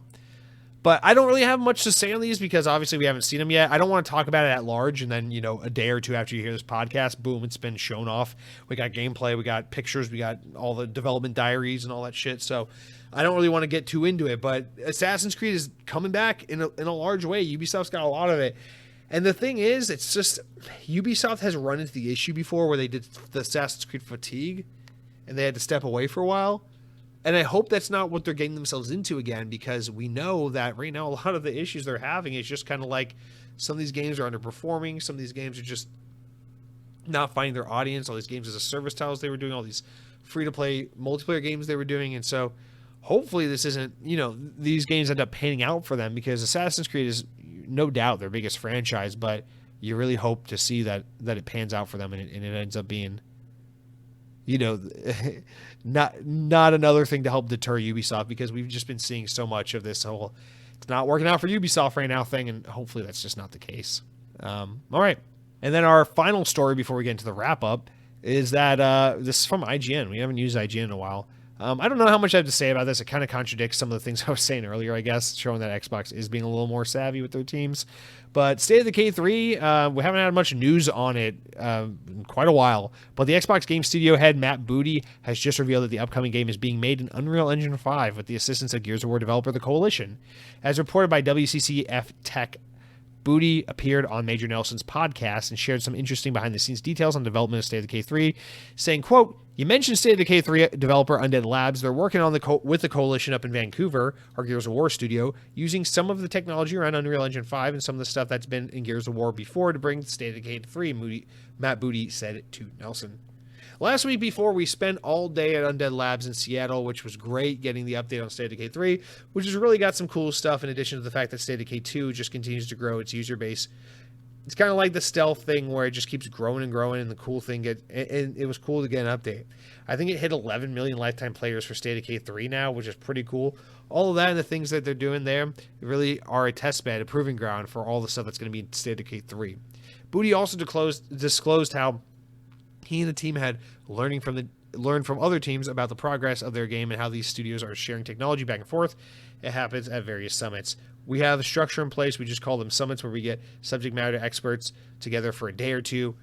We've had the animation summits, the UI summits, Unreal Engine summits, physics summits, etc. We did last year close to about 25 of these. That's our main mechanism for teams to share technology back and forth. Coalition is one of Microsoft's frontline teams of using Unreal Engine 5, as it announced back in 2021 that they're using Unreal Engine 5 for multiple new projects. Back in April of this year, the Coalition even showed off some Unreal Engine 5 experiments. Now, I guess this is one of those times where I gotta pedal back a little bit. Maybe I look like a little bit of an idiot from my earlier statements and how it pairs up against this story. This is one of the downsides, I guess, of trying to be as prepared and underprepared for the podcast as I am. I try to not read through the news too much because I want to have fresh takes as I discuss. But this kind of flies in the face of what I was saying earlier about Xbox just not being savvy enough with their teams they already have, cross-pollinating, sharing technology. It seems like they're huge on that. And this also kind of reminds me of another thing I failed to think about while I was talking earlier. Turn 10 and Playground Games, the two Forza teams, both often share technology and tricks and traits to help each other with their Forza projects, making them better and better and better. Forza Horizon got seasons from Forza Motorsport. Forza Motorsport got the water technology or whatever. Sea of Thieves got to water technology from Playground, etc., etc. So clearly there is this cross-pollinating and stuff. I guess it just drives my point further with the initiative. That's the one I'm just so hung up on. It's like, why did you go outside your stable of studios to go find someone? That's the thing I just don't get. Yeah, I mean, State of Decay 3, I worry about this game. I don't think it's in the best of shape. Either that or they just way prematurely announced it. But for them to be getting help from the Coalition, I think that's actually kind of the perfect team to be working with, just because simply the Coalition are such masters of the third-person kind of action game, even though they do more over-the-shoulder shooting, and State of Decay is more of like third-person shooting and melee combat. But I would definitely like to see some of the charm and smoothness and mechanics of like Gears of War type games be able to make their way and weave into a more polished State of Decay title. Not only that, but obviously Unreal Engine with Xbox, it makes sense. The Coalition is a spinoff from Epic. Epic are the guys that make Unreal Engine, so it makes sense that they are so embedded inherently with Unreal Engine. And as an extension of that, they probably, it's obviously an accessible and easy and sensible engine to be using. And so it's no surprise that a lot of Xbox teams are starting to use Unreal Engine 5 more and more. The tools seem incredibly powerful and capable. Yeah, I don't know. I don't really have much to make of it other than it is cool to see that cross-pollinating with the Coalition and Undead Labs, especially considering these are two teams where it's like, where are we, guys? State of K3, why did we announce it so premature? We have no update, no gameplay. The Coalition, God, I'm so excited to see what they're working on, especially because not only do we know they're obviously working on another Gears of War because Gears 5 is a cliffhanger, but also because we know they're working on other projects, and I want to see, are they doing a non-Gears of War game? I'm just so curious to see what they're up to. So not much to say on this other than story makes me kind of look like a dumbass a little bit. Gotta walk back my points from earlier a little bit, but I don't know. I stand by it, man. It's just I can't get over the whole why Crystal Dynamics with the initiative. I just, other than obviously the head of the initiative is the former head of Crystal Dynamics, of course, which we've talked about. But guys, our wrap-up story is the games coming and leaving Game Pass. So as of today, as of now, the following games are available in Game Pass. You got Disney Dreamlight Valley, which we already talked about. It's on cloud, console, and PC. Day one game in Game Pass. Opus Magnum on PC is available now in Game Pass. Train Sim World 3 on console and PC available day one. And then coming soon, we got the following games hitting Game Pass on September 13th. We got Ashes of the Singularity Escalation on PC. DC League of Super Pets, The Adventure of Crypto, and Ace coming to cloud, console, and PC. Also, side note, shout out to that game. Even though I have no interest in that game or that movie, it's based on that new Superman, Batman animated dog movie. I had no interest in that movie, but I do want to give a shout out to this because I'm the one who's always bitching and moaning that we don't get movie licensed tie-in games anymore. It seems like that's exactly what this is. So I definitely want to give a shout out to this just because I want to see more of this so bad, especially for movies I actually care about. And it's cool to see. It's just so rare you see this kind of stuff. It's kind of a relic of the past to get a licensed movie tie-in game that's coming out around the same time as the movie. And just it's not some shitty free-to-play mobile app. It's not some game that comes out 5 years after the movie that's not based on the movie, but it's based on the IP. It's like, I don't know, it's cool. It's like this AA licensed tie-in fun rompy weekend shit that I miss. Next, You Suck at Parking, cloud, console, and PC coming September 14th. Day one Game Pass, and also Day one Game Pass coming September 15th. We've got Despots Game, cloud or on console PC, no cloud. And then lastly, I know this is one people are really excited for, on September 15th, Day one Game Pass, PC and Xbox Series X and S, Metal Hellsinger. I tried to play the demo for this game, really wasn't feeling the whole like rhythm to like playing to the rhythm while playing a Doom type FPS, but I know people are really excited for this game. I dig the concept. I think the music's obviously cool. A lot of good musicians here, cool art style, cool concept. Just didn't really work for me, but I know a lot of you guys are probably excited about that game. And then finally, on September 15th, the following games will be leaving Game Pass, so be sure to get to them if you want to play them. The following games: one, A Plague Tale: Innocence is leaving cloud, console, and PC. That's a game I have downloaded that I've been trying to get to for a long time, so I need to get to it. I need to play that this weekend, actually. Origami 2 is leaving cloud, console, and PC, another game I've always been meaning to play. Shout out to you, EA's King. I know you're a big fan of that one. Bug Fables, The Everlasting Sapling, cloud, console, and PC. Craftopia is leaving cloud, console, and PC. Final Fantasy, 13, is leaving cloud, console, and PC. Flynn, Son of Crimson, no, not Flynn from Tron, leaving cloud, console, and PC. I Am Fish, leaving cloud, console, and PC. Lost Words, Beyond the Page, leaving cloud, console, and PC. Actually, these are all cloud, console, and PC, so I don't need to keep saying that. Mighty Goose, Skatebird, which I never played. I only played the demo of that, and The Artful Escape. So if you want to play any of those games, be sure to get them now before they're gone next Thursday. Damn, I need to play A Plague Tale: Innocence like ASAP. I want to play that game before it leaves Game Pass so I can be ready for the sequel, but that's probably why it's leaving Game Pass, is to get ready for the sequel, which comes out in just a few short weeks. So guys, that's going to do it for all of our news this week. Let's wrap up real quick with the important enough stories important enough to make the podcast now, important enough to warrant their own discussions. First one comes from VGC. Microsoft is rolling out a new Series X update, which introduces a party chat noise suppression feature. The company said the noise suppression helps remove sounds like gamepad clicks, breathing, and background noises from Xbox chat parties. The feature can be enabled and disabled by pressing the Xbox button, going to the guide, and hitting parties and chats, and choosing it from the options. Microsoft said noise suppression will be coming to other devices soon.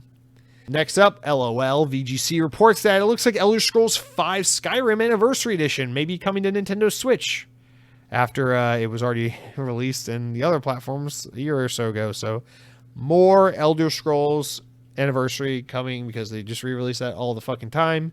Speaking of Last of Us remakes. And then VGC also reports CD Projekt Red has confirmed it's planning to release more than one game as part of the next major chapter in the Witcher game series. The company revealed in March that the next Witcher game will kick off a new saga for the franchise. Announced during an earnings call on Wednesday, President and Joint CEO Adam Kaczynski said the company is envisioning a release of a number of new Witcher titles. And finally, VGC reports the production director of Cyberpunk 2077 has left CD Projekt Red after more than 14 years of the team. Mroz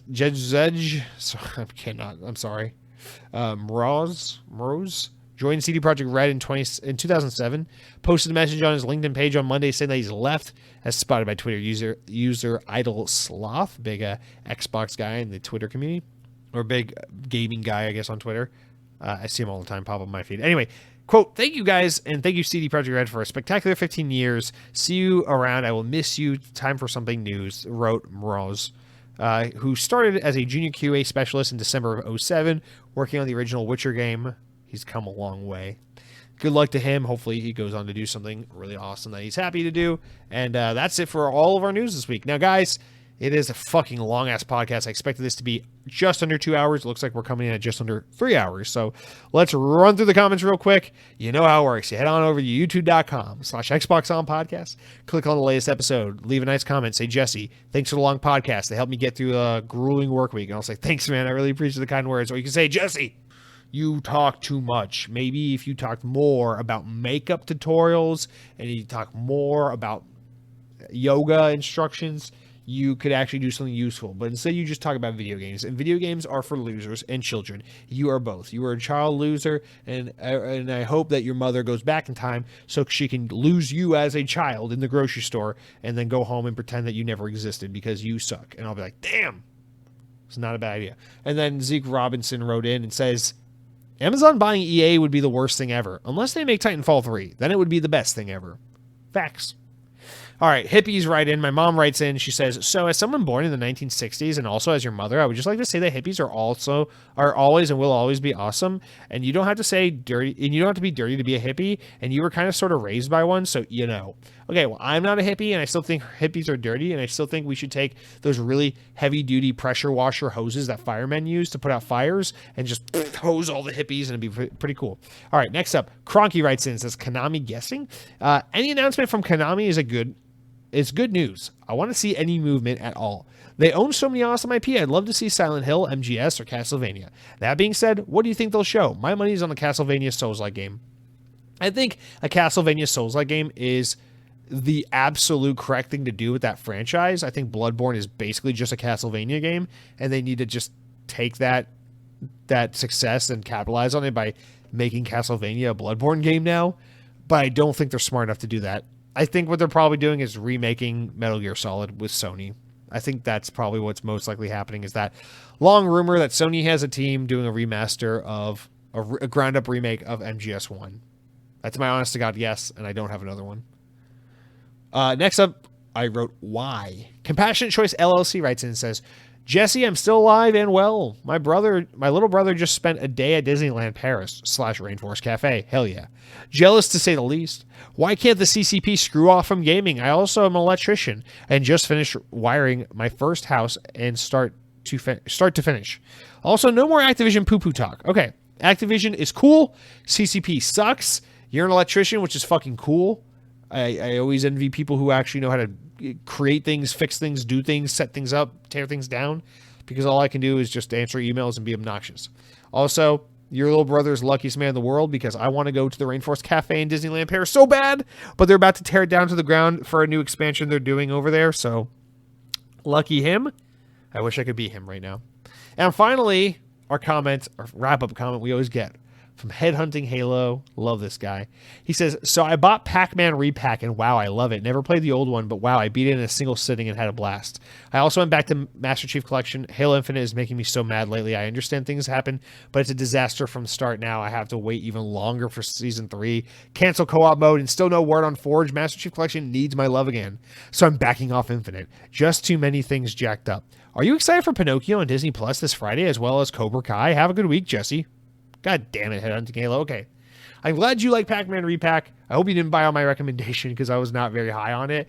And I would hate to know that I'm influencing people to do silly things like that. But I'm glad you liked it. Glad you had a good time. It is a good time. I had a good time with it as well. I don't know why I'm so sour on it, but glad to hear you enjoyed it. Also glad to hear you going back to Master Chief Collection. Listen, I played Master Chief Collection on stream about a week ago. Master Chief Collection is the shit. It's still good. Just because Halo Infinite is out doesn't mean we can't play both. Old Halo games still need love. Hashtag bring Halo 5 to Master Chief Collection. And finally, no, I have no interest in watching Pinocchio on Disney Plus. I'm a protester of the live action Disney movies, the recreations of classic Disney movies in live action. Now, I did see Cinderella when it came out in theater because that was the first one they did. I was like, okay, whatever. And then I quickly realized I don't like what they're doing here. I did see Beauty and the Beast later on, like TV or Blu-ray or something, but no, I don't don't go to the movie theater. I don't support, I don't watch these movies. I didn't see the live action Aladdin or not Jungle Book, what was it? Lion King or any of these. I hope people like it and watch it and have a good time. Pinocchio, in my opinion, is one of the most beautifully animated movies of all time. I absolutely adore the original Pinocchio. It is, to me, like my favorite example to go back to of just old school Disney hand-drawn animation. I absolutely adore that movie, at least aesthetically. I just think it's absolutely just a work of art. And I have no interest in just completely creatively devoid, cash-grabby modern Disney trying to capitalize on these old classics by doing these just cheap, significantly I don't even understand what these live-action remakes do. I understand they make money. I understand that. But, like, they're all objective. Like, even if they're good, let's just say they're good. I never watched the Aladdin one. I'm sure that I know that one apparently sucked. But let's just say they're good. Let's say Pinocchio, Lion King, these remakes are good, right? You watch it, you're like, it's good. If I ask you, how was it compared to the original? You're going to go, oh, the original's better. In all instances, they're never better than the original. So what is the point other than just cash grabbing money? I think Disney's live action remake efforts of these classic animated movies is the most shameless cash grabby thing in cinema right now. And that's no disrespect to anyone who wants to watch them. If that's your thing, dude, I mean, it's your free time. If you find value and entertainment in that, more power to you. But on a personal level, I do not feel comfortable supporting those. I do not support those. However, and I also don't watch Cobra Kai. I've never seen. I know what it is. I've never watched it. I'm never going to watch it. I'm not a Karate Kid fan. It's just not my thing. But what I will say, Headhunting Halo, since you brought up Disney Plus, since you brought up new TV content, boy, the day this podcast goes live, September 8th, mark your fucking calendars, boys. Cars on the Road is on Disney Plus. That's right. It's like an unofficial Cars 4. I cannot wait. Tomater and Lightning McQueen are hitting the road. Buddies, once again. Crazy adventures, chaos will ensue. I cannot fucking wait, dude. There's Sonic Frontiers, Cars on the Road, fucking Hot Wheels Unleashed last year. All my favorite things that have to do with speed are just, it's happening. So it's all here. I love fast shit. Oh my God, dude. Cars on the Road, Disney Plus this Thursday. Fucking be there or be a goddamn loser. Thank you for writing in, Headhunting Halo. If I could kiss you on the forehead, I would. But unfortunately, you cannot receive my kisses through this microphone. But with that said, thank you all for writing in. Thank you all for listening. Appreciate you as always. That's going to do it for our show this week. Went on way longer than I wanted it to, but what else is new? As a heads up, I guess I should just give this heads up now. On Thursday, the 22nd, I will be out of town and unable to do the news podcast. But do not think that means I'm skipping a week. I will never skip a week of Xbox On unless I'm dead. So there will be a podcast on the 22nd. But it will not be a regular podcast. It will be, I have something special I'm playing up for you. I won't spoil it just yet. I'll make the announcement next week. But I have a special podcast we're doing in place of a regular episode on Thursday the 22nd, and then the next week we'll go right back to the news. But I will just be out of town, so I will be unable to cover the news. But there will still be a new podcast episode, same time as always. Don't worry, you will not miss an Xbox On.